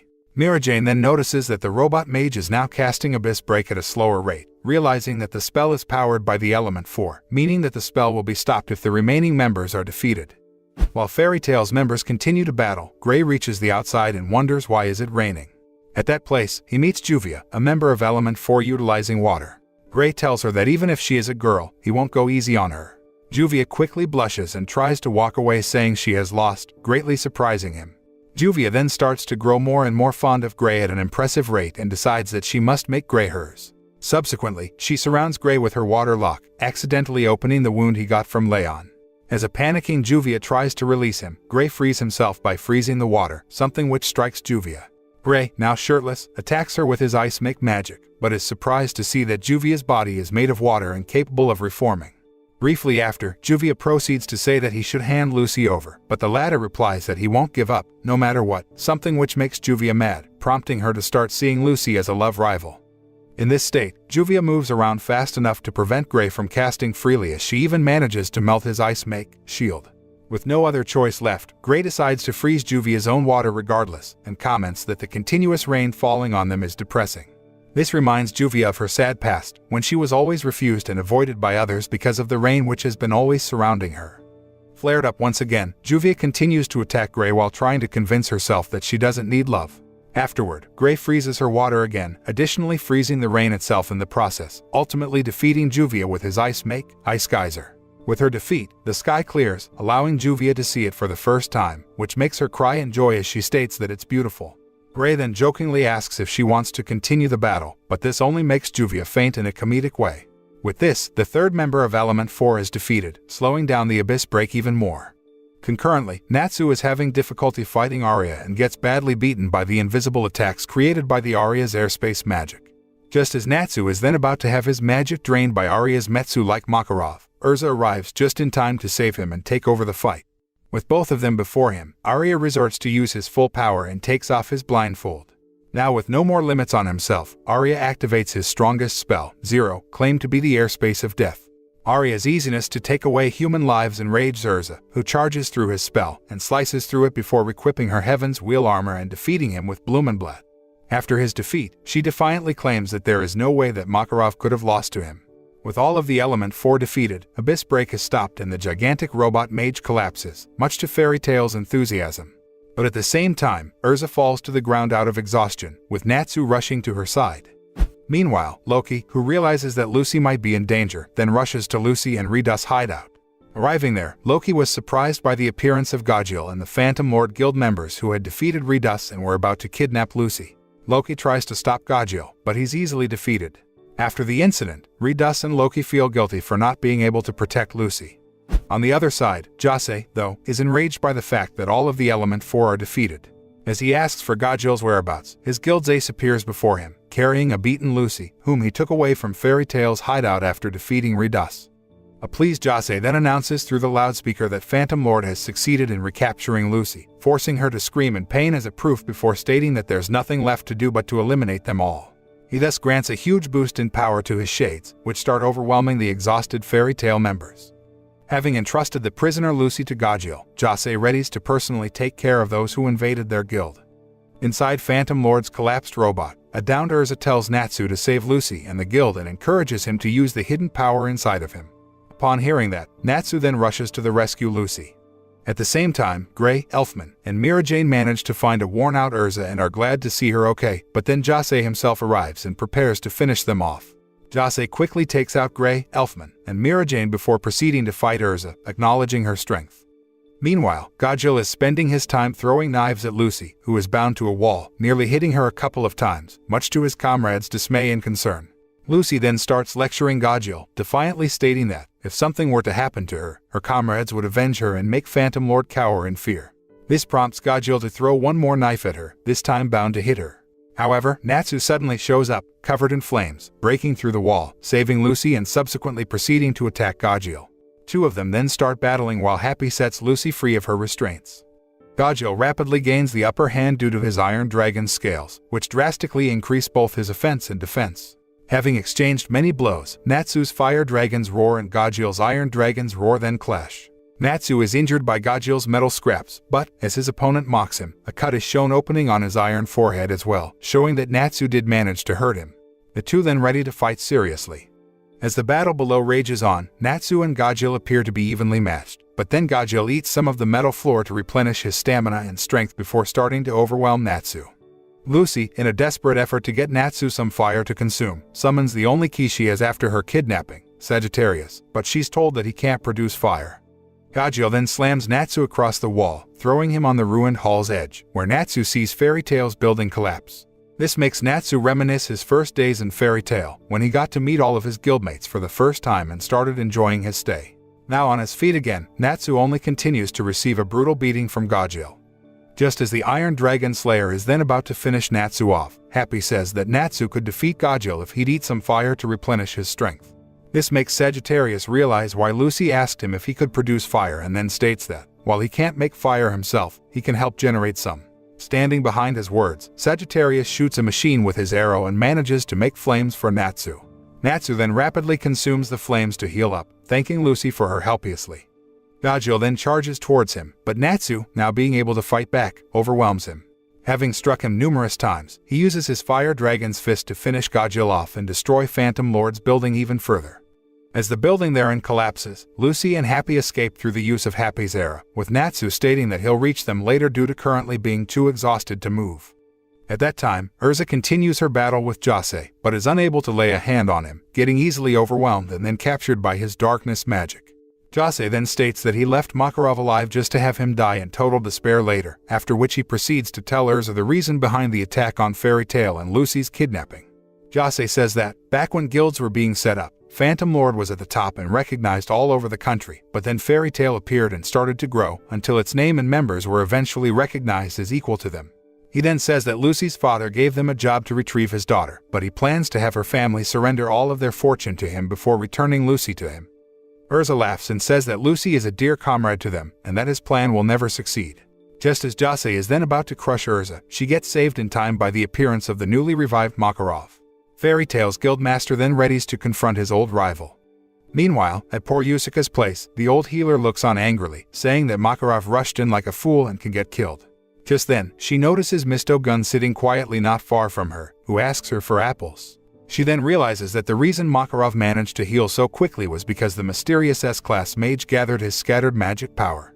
She proceeds to lecture him for not joining the battle and helping out his comrades, but then the wind starts blowing and scatters numerous flags with Phantom's emblem on them around. Poor Yusika realizes Misto Gun did more than enough by taking out all of Phantom's subdivisions single-handedly, and, after that, the two remain still, discussing the situation enigmatically. Back at Phantom Lord's ruins, Makarov orders everyone to get away since a fierce battle is about to start, which, in fact, subsequently makes the sky and earth tremble as the two wizard saints clash. Both guild masters manage to injure the other, but then Makarov tells Jase to back down before he counts to 3. He then grows larger and starts the countdown, generating light in his hands, but Jase refuses to bow and insults his opponent. With the 3 seconds passed, Makarov activates his fairy law, prompting a gigantic aura of light to appear on the Phantom Lord's building. The light takes out all of Jase's shades without doing damage to any of the Fairy Tail members. Jase is defeated by the attack, looking like a complete opposite of himself. Just as the victorious Makarov is then leaving, Arya shows up behind him, hoping to deprive Makarov of his magic again, but, this time, Fairy Tail's guildmaster notices and defeats Arya with only one punch. He then leaves, telling Arya to take his master away with him and disappear before he changes his mind about not informing the Magic Council. With that, the war between Fairy Tail and Phantom Lord finally comes to an end, with everyone cheering and Lucy joining her guildmates. Elsewhere, in the meantime, Natsu and Dragneel have one final chat and they manage to learn that both their dragons disappeared on the same day and thus wonder if there is some connection. Shortly after, however, just as Natsu is starting to leave, Dragneel swears revenge, something which Natsu doesn't care about. Back at the destroyed Fairy Tail Guild building, where the whole of Fairy Tail is gathered, Lucy feels guilty for what happened to everyone, but the Team Shadow Gear, having recovered, appears and tells her that she is not to be blamed. The Master then tells them that the war was not caused by anyone and that Lucy is a member of Fairy Tail, and, thus, a member of their family, making Lucy cry tears of emotion and joy. Just as everyone is then about to celebrate, Makarov remembers that he will likely be reprimanded by the Magic Council for overdoing things, starting to cry as well. Following the end of the war, the Magic Council's army arrives to learn about what happened. A few days later, all the guild members start reconstructing their building, with Natsu and Gray continuing their usual competitions and Juvia secretly spying on the latter. Loki then returns and asks Natsu to return Lucy her keys, which he managed to find. At the same time, Lucy reports the whole event in a form of a letter to her mother, after which she thinks back to the strained relationship with her father. Afterwards, Natsu, Gray, Happy, and Erza arrive at Lucy's house, but find out that it's empty. Happy then opens up a cupboard and a bunch of letters fall out. Everyone notices that the letters are all addressed to her mother, and then find a note saying that she is going home, making them think she is leaving Fairy Tail. Right at that time, though, Lucy is on a train. Briefly after, she arrives home where all the servants greet her with a teary welcome, being glad that she is safe. Having then been dressed up formally, Lucy finally confronts her father, who coldly welcomes her back, reprimands her leaving and speaks about her arranged marriage. But Lucy stops him and tells him that she just came back to say that she's leaving her family for good, and that her true family is Fairy Tail. Moving on, Lucy states that, if her father does anything to their guild or her friends again, he will be considered her enemy, as she wants to stay in a place where she is respected for who she is. She then leaves and pays a visit to her mother's grave to lay flowers. She is surprised to see her teammates there, who have been following her. She proceeds to clear up the misunderstanding and says that she only came to visit her mother after so long. Astonished to see how much land her family owns, the mages soon leave Lucy's former residence. Elsewhere, Makarov's trial is taking place, but he falls asleep in the middle of it. The Magic Council then soon reaches the decision that Fairy Tail is innocent. Jase is stripped of his title of Wizard Saint, and Phantom Lord is disbanded, being an active guild no more. Makarov then meets up with Yajima, one of the counselors as well as an old friend, being one of the main reasons behind the good outcome of the trial. Yajima says that he can't keep protecting Fairy Tail from every accusation and that Makarov should consider retirement. Back at the guild, everyone is glad to learn that they can do jobs again, but the mood is ruined by the return of Laxus, who shows off his arrogance by insulting Shadow Gear and Lucy, referring to them as weaklings. Lucy then learns from Mira Jane that Laxus is the grandson of Makarov and probably the reason for which Makarov is putting off his retirement, so Laxus won't take over the guild with his current attitude. Erza then says that now Natsu, Gray, Lucy, Happy, and herself should take on a job as a team, having accomplished many missions together. Everyone then instantly cheers as Team Natsu is now official. At night, Makarov wonders about his retirement, but can't find a suitable successor, as none of the S-class mages are suitable for the position yet. Just then, he receives a notice from Mirajane saying that Team Natsu destroyed a town while on a mission, realizing that he won't be retiring for quite some time. Afterward, Lucy laments on having no money and being unable to afford her monthly rent again. Just as she starts losing hope due to her teammates' destructive natures, Mirajane provides her with a simple job to advertise a play in a nearby town. Lucy excitedly takes the job and sets out with her teammates. However, upon arriving at the site, they find out that the cast has run away and the play consequently cancelled. Erza instantly volunteers her team to replace the cast, thus giving them a new job. After a week of practice, the play opens with a revised cast, Erza playing the role of the prince, Lucy a princess, and Gray as the villain. Initially, Erza is excited at this theater opportunity, but she develops massive stage fright at the opening night. However, she is able to overcome her stage fright for the battle scene with Gray as their respective roles. Later, Natsu arrives in a dragon costume on the set whilst being carried by Happy, but Happy accidentally drops him and Natsu accidentally engulfs the stage and Lucy in flames. Still performing her role, Erza then slashes Lucy's costume and begins fighting both Natsu and Gray. The fight results in a destroyed theater but a surprisingly pleased audience. With the play as a major hit, the manager makes them perform multiple acts in a single day, leaving everyone anxious to return home, except for Erza, who is still enjoying the job. Team Natsu then takes a new job which involves subduing some thieves, which they manage to complete in a much shorter time than expected. With the rest of the day free for themselves, they spend time together in a nearby village. The members meet Loki by chance, but he flees from the group upon seeing Lucy, keeping up with his behavior towards her. Later that night, Natsu suggests a pillow fight with his teammates which ultimately gets out of hand, destroying the hotel room which they are spending the night at. Feeling exhausted, Lucy takes a walk with Plu since she cannot compete with her teammates. Along the way, Happy plays a prank on her and she is ultimately subdued by two criminals who try to kidnap her, though fortunately Loki is able to save her. For his actions, Lucy refuses to let Loki leave without thanking him, so they go and have a drink. Plu and Happy see them together, thinking that they are now a couple. While drinking at a bar, the two mages have a short conversation which quickly ends with Loki abruptly hugging Lucy, telling her that he doesn't have a long time left to live. Loki quickly laughs it off afterwards, saying it is a joke he uses to get girls. Furious, Lucy slaps him and leaves.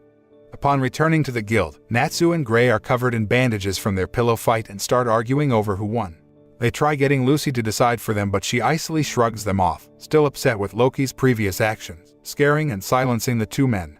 Shortly after, all of Loki's girlfriends arrive at the guild wondering where he disappeared to, as he suddenly broke up with all of them the previous night. Curious, Lucy then decides to investigate Loki's situation.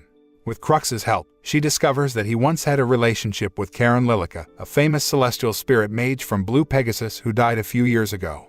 Shortly after, Gray arrives at her apartment telling her that Loki has left Fairy Tail. She joins the search for him, thinking she knows where he went. She manages to find Loki at Karen's grave and reveals that she knows the truth behind him and Karen. Lucy then explains that Karen was formerly his summoner and that his real identity is Leo the Lion, one of the 12 zodiac celestial spirits. Loki confirms this and reveals that he was exiled from the celestial spirit world for the crime of killing Karen Lilica. He proceeds to elaborate on his past with Lucy.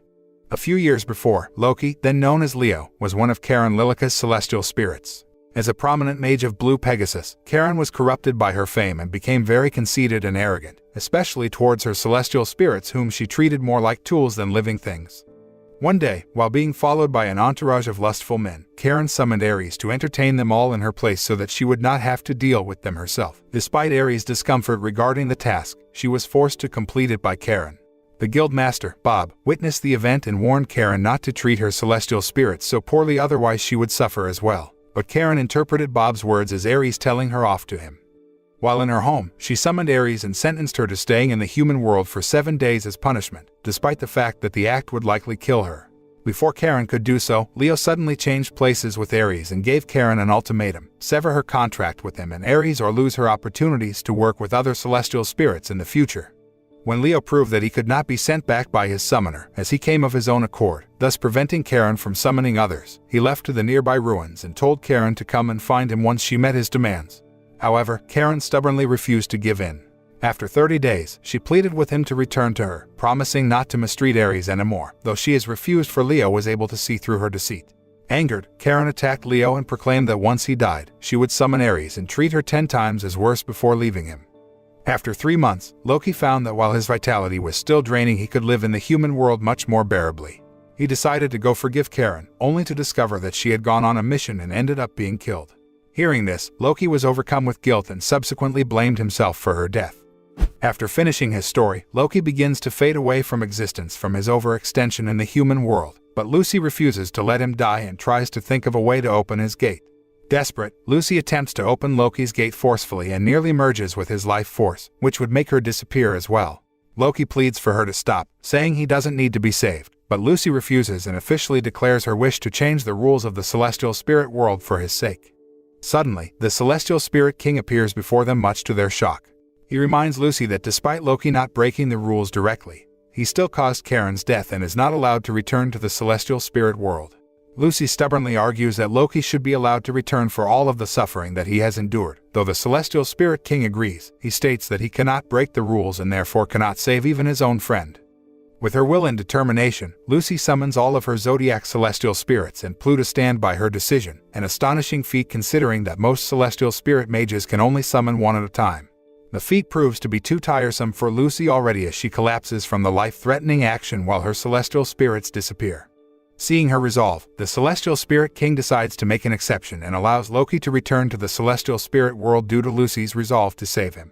Loki initially refuses due to his sin against Karen, but is told to live and fight for his allies as a means to atone for it. As his gate then opens, he sheds his tears and thanks Lucy for her help and support. He expresses relief at being able to move on from the past and gives her his key, thus forming a contract with Lucy. The next day, Lucy summons Loki and lets him explain to the others about his past and reasons for leaving the guild. After finishing his explanation, Loki provides Lucy and her friends tickets to a luxury resort which they gladly prepare to leave for. Afterward, Loki gives Team Natsu tickets to Akane Resort, so they head off for a vacation. Upon arrival, Natsu, Gray, Lucy, and Happy first decide to enjoy the beach, while Erza unwinds in her room and drifts off to sleep. Erza dreams of her childhood horrors at the Tower of Heaven where she worked as a slave to build the R system.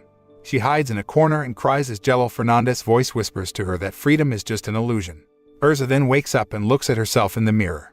She changes back into her Heart Cruise armor thinking it fits her personality better, before Lucy comes in the room and tells her to get dressed to go gamble at the casino downstairs, where the others are already present.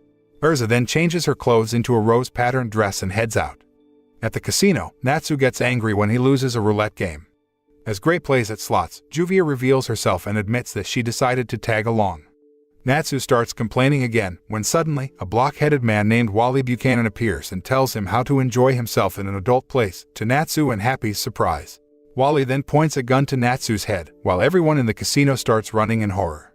Meanwhile, Gray and Juvia discuss her leaving the Phantom Lord Guild and becoming an independent mage, as well as her interest in joining the Fairy Tale Guild.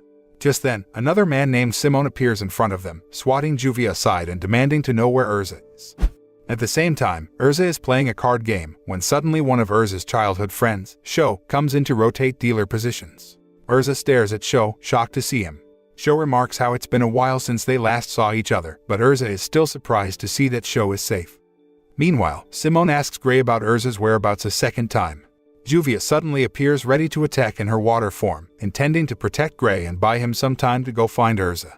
At that point, Simone gets told, through his headpiece, that Erza has been found, so he uses his Dark Moment spell to blind Gray and Juvia and escape. While in the dark, Natsu gets shot in the mouth by Wally, and a bang is heard throughout the casino.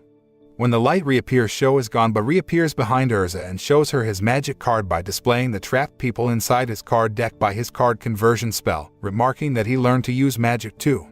At the same time, another of Erza's past friends, Miliana, a cat-like woman, meows and uses her Nekisoku tube to grab Lucy, despite Erza's protests about Lucy being a friend.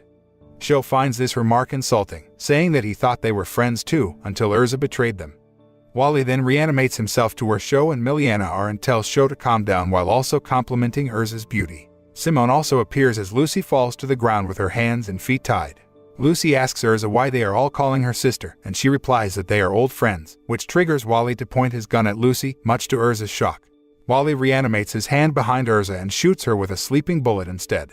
As Simone grabs Erza, Lucy struggles in her position to get Erza back, but Miliana remarks that she'll be cat food in a few minutes. Sho then exclaims that Erza will be returning to the Tower of Heaven, where Jello is waiting for her arrival. After Erza and her former friends leave, Lucy tries to summon Cancer but fails to reach her keys when she is suddenly poked by a knife belonging to someone inside of Sho's cards. He ends up cutting the ropes for her and the man is rewarded with a kiss. Once freed, Lucy runs over to Gray, but when she touches him, his body breaks into pieces, freaking her out until it turns out to be an ice clone. Juvia then gets up and lets Gray out of her water body, where she was hiding him, getting a freaked-out reaction from Lucy. Gray sheds his shirt and asks where Natsu is, but then Natsu's signature flame breath appears in the distance, before he starts yelling about how it was rude for someone to shoot inside his mouth. Natsu runs out of the casino, wanting revenge on Wally, with everyone else following, since Natsu has a keen sense of smell and can lead them to Erza. Meanwhile, at the Tower of Heaven, Jello sits on his throne as one of his subordinates. Vitaldus Taka walks in, reporting that Erza was successfully captured. Jello laughs to himself and tells Vitaldus why he didn't kill Erza, which was because Erza was going to be the sacrifice to the tower. On Sho's ship, Erza is tied to a pole, and while everyone else is asleep, Sho visits Erza and she demands to be released, but Sho refuses to oblige. She then struggles to get free, but Sho tells her it's futile because Miliana's ropes conceal magic, but Erza corrects him, saying she just wants to equip her armor back so she can feel more secure. Sho tells her that she looks nice in what she has on, and then he hugs Erza, telling her he never wanted to do all this, but it is her fault for betraying Jello. Erza then reminisces her old friends and her escaping, worried about getting captured and potentially tortured, and that Jello was the one who gave them the courage to carry on. At the same time, Gray, Juvia, Lucy, and Natsu travel by canoe to the Tower of Heaven. Gray thinks they're lost and Natsu is sick from the transportation as usual, though they are all counting on his nose. Juvia expresses her surprise that Erza got defeated, which irritates Gray as he refuses to accept that she lost, until Lucy tells him to calm down since they don't know much about Erza. Soon, they see the tower ahead of them and continue sailing towards it. Upon arrival, Natsu and his companions think there are too many guards to just walk in, so Juvia recommends they go through an underwater entrance she found. She produces water helmets to give the mages oxygen while underwater, and after they go through and reach the ground. Guards then spot Natsu and his team, but they are easily defeated, and then a door leading to the inside of the tower opens for them. Meanwhile, inside the tower, as Erza arrives, she is thrown in a prison, which triggers her to remember her monstrous past. Despite the fact that it was Sho who had the idea, Erza accepted the punishment trembling with fear, but also smiling, to assure the others that she was not afraid. Now in the same prison again after years, Sho tells her she will stay there until the ceremony starts the following day, in which she will be the sacrifice for paradise. Upon learning Sho's true plan, Erza tells Sho not to use the R system to resurrect the Dark Mage because of the consequences it will bring to the magic world. The Tower of Heaven, or the 8th Tower of the Resurrection System or R system, is a magic item that allows any person to restore life upon someone who is deceased at the cost of someone else's life. For protection purposes, the construction of the tower has been forbidden by the Magic Council since ancient times. However, Sho is adamant about his plan, believing that Jello will bring them to paradise and that they will all rule together. Erza then brings Sho to his knees by kicking him in the face and changes into her Heart Crew's armor, determined to find and fight Jello. Concurrently, the Magic Council reacts to the news brought by Seagrain that the R system still exists. They remember shutting down the R system projects, but other members point out there was an 8th tower they must have missed and that now it is almost completed. Seagrain interrupts the conversation saying the name of the 8th tower is the Tower of Heaven, while the others tell him to shut up and organize an army to take it down. They don't have enough information to do that, but they do know that a cult leader, Jello, is in control of the tower. Everyone is still arguing about what should be done, until Seagrain says the tower is way too dangerous to let it stand and recommends using Etherian. Almost all the Magical Council members initially refuses, claiming the Etherian is their ultimate weapon and is even more powerful than the R system. But Altair agrees to use it, so Seagrain begs for 3 more votes to let the chaotic weapon be used. Meanwhile, Happy wakes up in Miliana's room surrounded by stuffed cats and cat pillows, and he starts looking for Natsu. Miliana asks Happy how he is, and he shocks her when he reveals his ability to talk. Simone then comes in to tell Miliana and Wally that Erza has escaped, much to Happy's surprise that she is somewhere close. Simone tells them she's probably going for Jello and they all set out to find her. In the throne room of the tower, Vitaldus worries about the Magic Council's actions. Vitaldus then asks Jello why he is letting enemies enter. Jello just claims that everything is a game to him and that they just passed a level. In the meantime, once Natsu and his companions get in the room, Lucy changes into the clothes that Virgo gave her.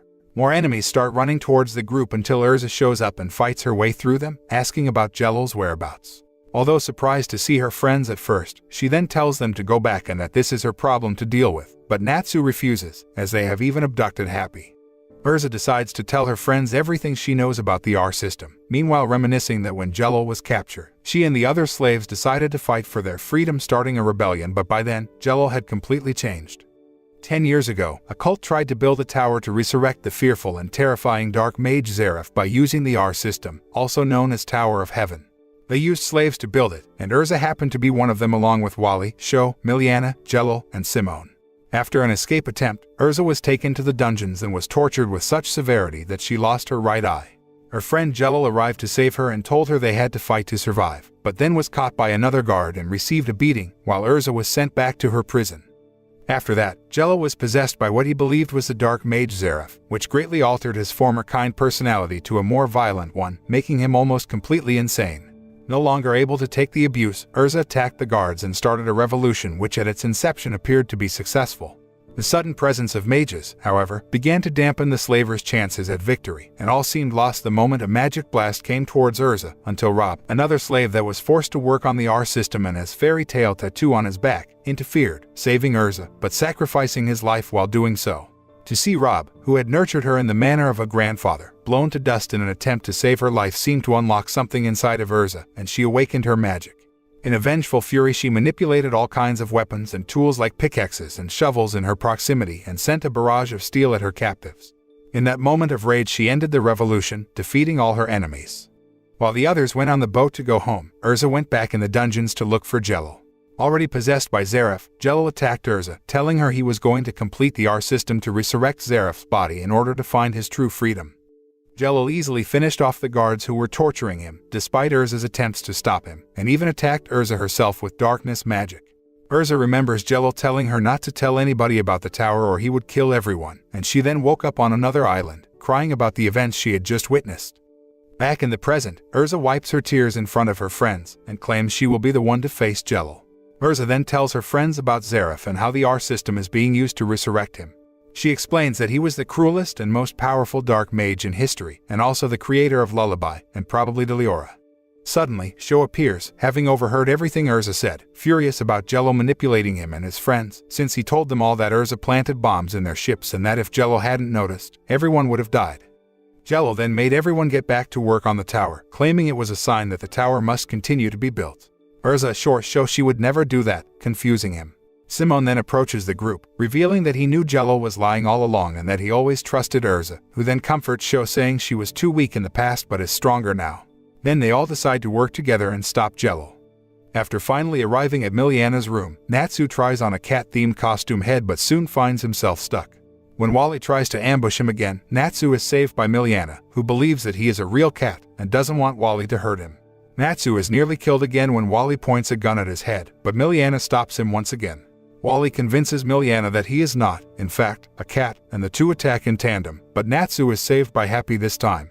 Natsu ends up defeating both mages by using a move dubbed by him to invoke Miliana's pity and make her release him from his bonds, allowing his magic to return to him and beating them with a single attack using his Fire Dragon's Wing attack.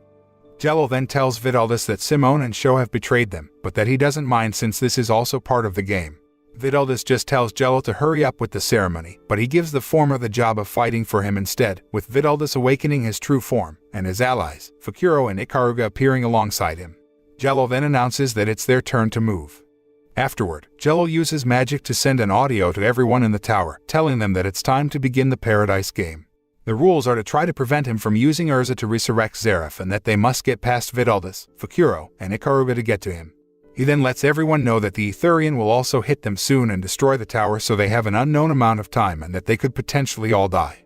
An angry Sho claims that he will protect Erza and defeat Jello, so he uses his magic to trap Erza in one of his cards and runs, with Simone following him. After hearing this, Natsu and Happy are excited to be part of the game, but instead decide that it would be easier to cheat. They fly straight to the top, but are soon stopped by Fukuro, who makes them fall to the ground. When they land, they end up being with Simone, who tells them to run away from Fukuro. Simone uses his darkness magic to help them escape, but since Fukuro is an owl, he manages to see Simone in the darkness and beat him. Simone, defeated, tells Natsu that Fukuro is a member of Trinity Raven, a team that belongs to Death's Head Caucus, a guild that takes care of assassination jobs, which enraged Natsu, who now prepares to fight the other mage. Somewhere else, Juvia and Lucy wander the tower looking for Natsu, but soon they are attacked by one of Trinity Raven's members, Vidaldus, who seems to be obsessed with rock music. Juvia fights him for a while and seemingly traps him in her water lock, but his hair absorbs the water much to Juvia's surprise. Vidaldus then utilizes his magic and decides to turn Juvia into his slave. With no control over her actions, Juvia attacks Lucy with her water magic, while Lucy tries to reason with her, to no avail. Juvia attacks Lucy a couple of times, while Vidaldus states that if he turned both of them into slaves, things would become boring. However, Juvia's real consciousness reaches Lucy, telling her that she doesn't like hurting her friend, considering her one despite the fact that she also sees her as a love rival, and that she has come to love Fairy Tail, thinking that she has finally made friends. Lucy feels Juvia's hot tears and sadness inside her water. When she gets out of the water, Lucy decides to settle things, summoning Aquarius using Juvia's water body. Upon being summoned, Aquarius begins attacking everyone, including Lucy. Somehow, Lucy and Juvia join hands as Aquarius attacks, and they perform Unison Raid to defeat Vidaldus. Unison Raid is an extremely powerful ability that allows two mages to unite two kinds of magic similar in nature together, thereby creating an even stronger attack. While they celebrate their victory, Aquarius throws a tantrum, scolding for the way she summoned her. Juvia tells Lucy that she defeated Vidaldus, to which Lucy corrects her, stating that they both defeated him. Since both of them are tired, they decide to rest for a while and regain their strength. Meanwhile, Jello expresses that he is impressed with the two girls, because a lot of people tried to use Unison Raid in the past, only to fail, but then deducts that this is to be expected out of Erza's friends. Meanwhile, Natsu and Fukuro send attacks back and forth, with Natsu determined to win this battle despite his opponent's advantage.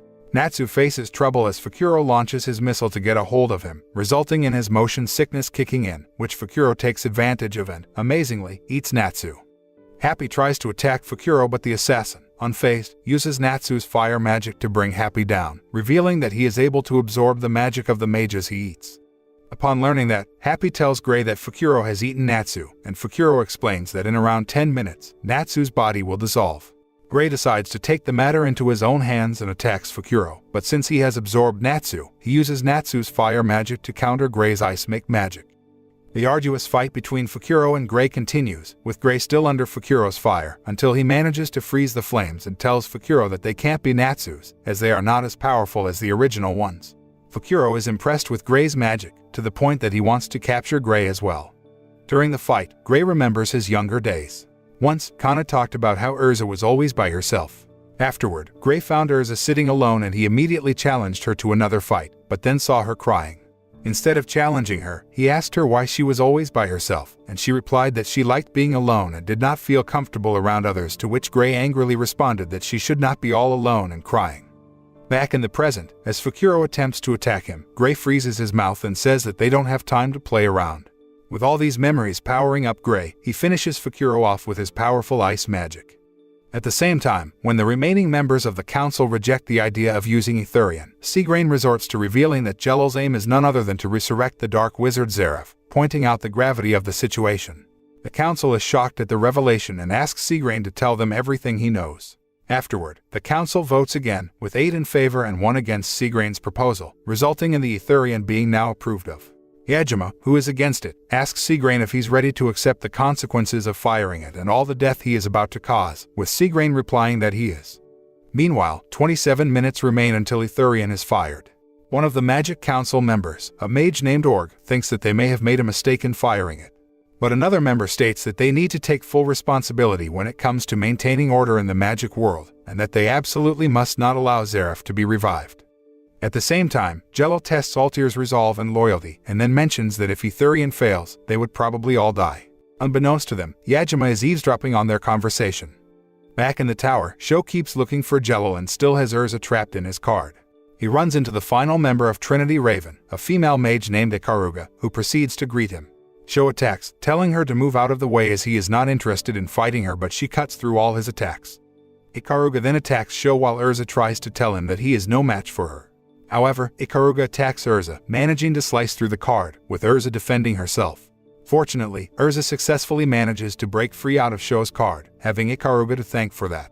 She then tells her opponent that she should move out of her way, but, surprisingly, Ikaruga destroys Erza's Heart Crew's armor. Sho notices that now Erza is serious about fighting Ikaruga, shortly before she changes into her Heaven's Wheel armor.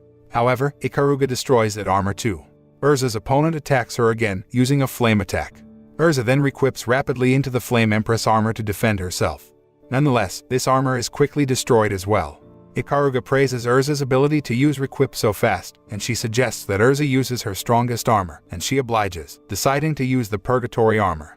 Before Erza manages to do anything in that armor, though, Ikaruga destroys it in an instant, telling Erza that no matter what armor she wears, she won't stand a chance against her blade. Erza stands on her feet once again and requips into a long, winding strip of cloth wrapped tightly around the midriff up to the chest, with flamed bottom long hakama. Both Ikaruga and Sho think that this is not a particularly strong armor, but Erza replies that she is weak, and that's why she wears her armor all the time. But she does not need it anymore, because now that she has met Fairy Tail, the armor keeps the warmth of those people away. She then declares she will defeat her opponent. Preparing for one last attack, both Ikaruga and Erza launch one final attack with their swords clashing for the final time, and although it looks like Erza has lost at first, Ikaruga is actually the one to fall. Before Ikaruga loses her consciousness, she tells Erza that both her and Jello would lose because there were 15 minutes left until the firing off of the Etherian.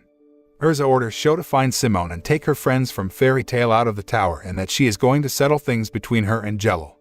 Meanwhile, Natsu finally wakes up, and does not remember what happened to him aside from getting caught by the missile, which made him get sick. Simone yells at him for that, telling him that Fukuro ate him and Gray saved him, but Gray took a lot of damage, so he told Happy to take him outside of the tower. Simone also tells Natsu that he got a message from Wally and Miliana according to which they found Lucy and Juvia collapsed, and that they were taken outside the tower as well. He adds that Erza and Jello are destined to battle, but Jello is simply more powerful, so Simone begs Natsu to save Erza, which he easily refuses to do. Natsu tells Simone that he shouldn't underestimate Erza, but he replies that Erza won't bring herself to kill Jello and that he is clever enough to take advantage of that. Simone tells Natsu that Etherian is about to fire, and if that happens, every person in the tower will die in 10 minutes. Simone speculates that Erza might take advantage of Etherian to die and take Jello down with her. With the idea of his friend's suicidal plan making, Natsu becomes furious and asks Simone where Erza now is. At the same time, Erza finally makes it to the top of the tower where Jello is. She decides to delay Jello enough until Etherian fires, but Jello tells her that she will die, as becoming Zeref's sacrifice is her destiny. Jello and Erza begin their fight, with Erza hoping to keep Jello busy until Etherian is fired. Jello uses his darkness magic against Erza, hitting her, but she manages to break out of it once more, slicing Jello in the process, who is surprised to see his opponent pinning him down on the ground.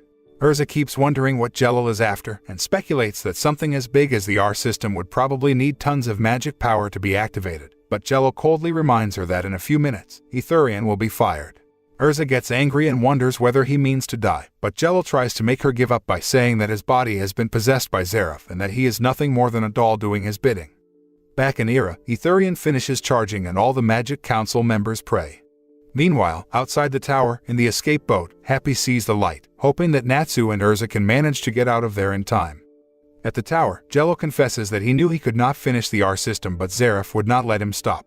He asks Erza to strike him down, but she refuses, and hugs Jello as Etherian is about to hit the tower.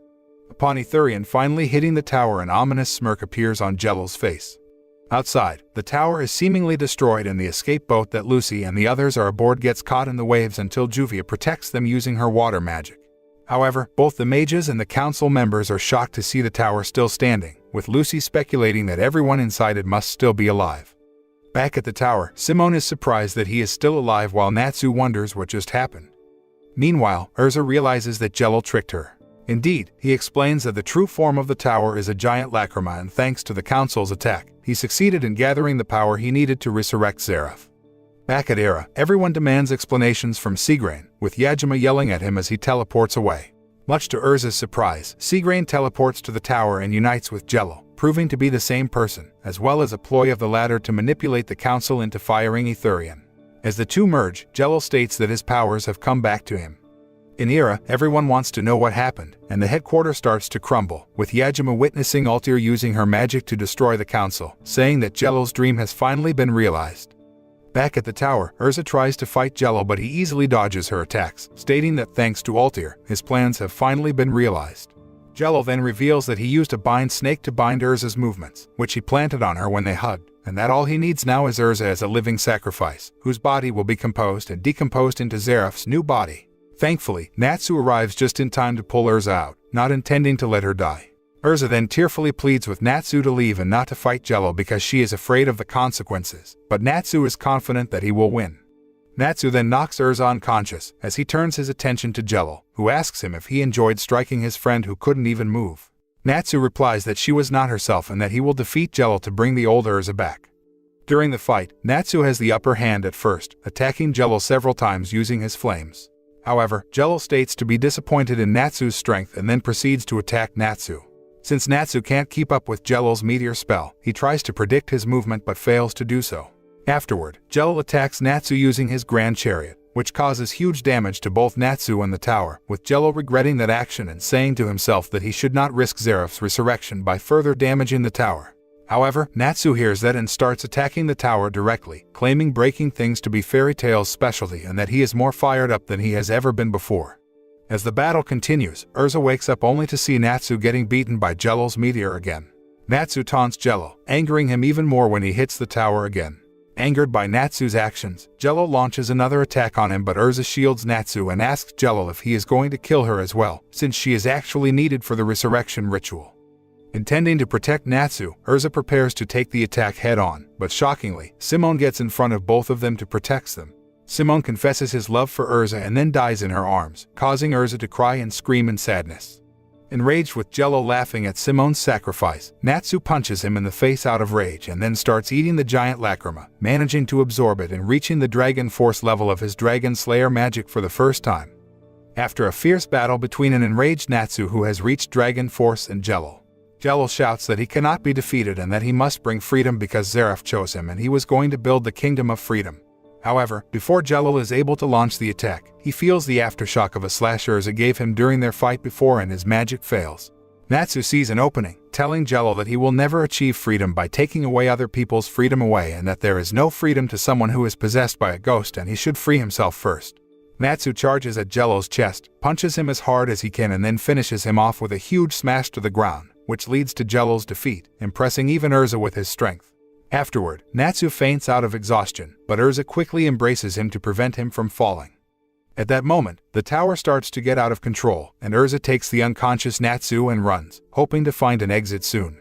However, she then realizes that the tower has strong magic power and that it won't be stable for long, also speculating that it will soon create a massive explosion capable of killing even the people outside. Erza announces she is not going to give up and it's now her turn to protect Natsu, realizing that she needs to be sacrificed in order to control the tower to prevent it from exploding. She puts her arm in the liquefied lacrima which still works, only for Natsu to wake up and see Erza's half-body into the lacrima. Natsu pleads with Erza to stop what she is doing, but she says that this is the only way to save all of them and that she has no regrets as long as she manages to save them all. At the same time, Lucy, Gray, and others notice that the tower isn't exploding but is pouring magic power straight into the sky instead. Erza remembers back to when Makarov was taking her to Poryusica in order to fix her damaged eye. After adding a new artificial eye in place of Erza's lost one, Poryusica urged Erza to leave from her house, until she saw Erza crying from one eye only, which she said she would fix. However, Erza told her that it was okay and that she had already shed half her tears anyway. Out of nowhere, Erza finally wakes up in a white dress. Wondering where she is, she sees a scene of her funeral, with every member of Fairy Tail attending it. Makarov delivers a speech saying that she was like a daughter to him, and during the funeral, the council members also appear and award Erza a place as a member of the 10 Wizard Saints. The funeral is shortly cut by an angry Natsu who says there is no that way that Erza died, refusing to accept the facts, kicking the flowers on her tombstone with everyone in Fairy Tail pinning him on the ground. Seeing Gray, Lucy, and Happy's sadness over her loss and mostly Natsu's anger and denial affects Erza and makes her cry, saying she didn't sacrifice her life to give them a sad future and that this is not the future that she wanted to see. She closes her eyes as she slowly fades away from the vision to reality. Suddenly, Erza wakes up and doesn't know where she is. She sees Lucy, Gray, and the others running towards her, relieved that she is fine, and she then realizes that she is alive and notices that Natsu is carrying her, who somehow not only found her but also managed to take her out of the vortex alive. Natsu then tells Erza they are the same and that she should never do something like this again. Touched by his words, Erza promises not to risk her life again as she embraces him and gives him a genuine thanks. Back at the hotel, Natsu has been sleeping for 3 days straight.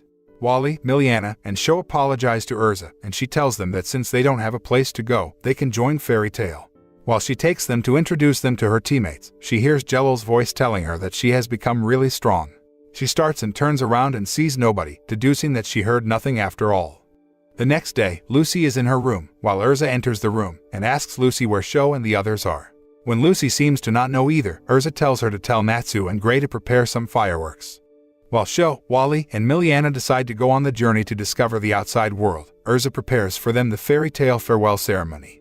She bids them farewell and promises that they will meet again as Natsu, Gray, and Lucy throw magnificent fireworks for them. Erza's friends set off on their own journey, finally free to live their own lives. This is the end of the first part of the anime.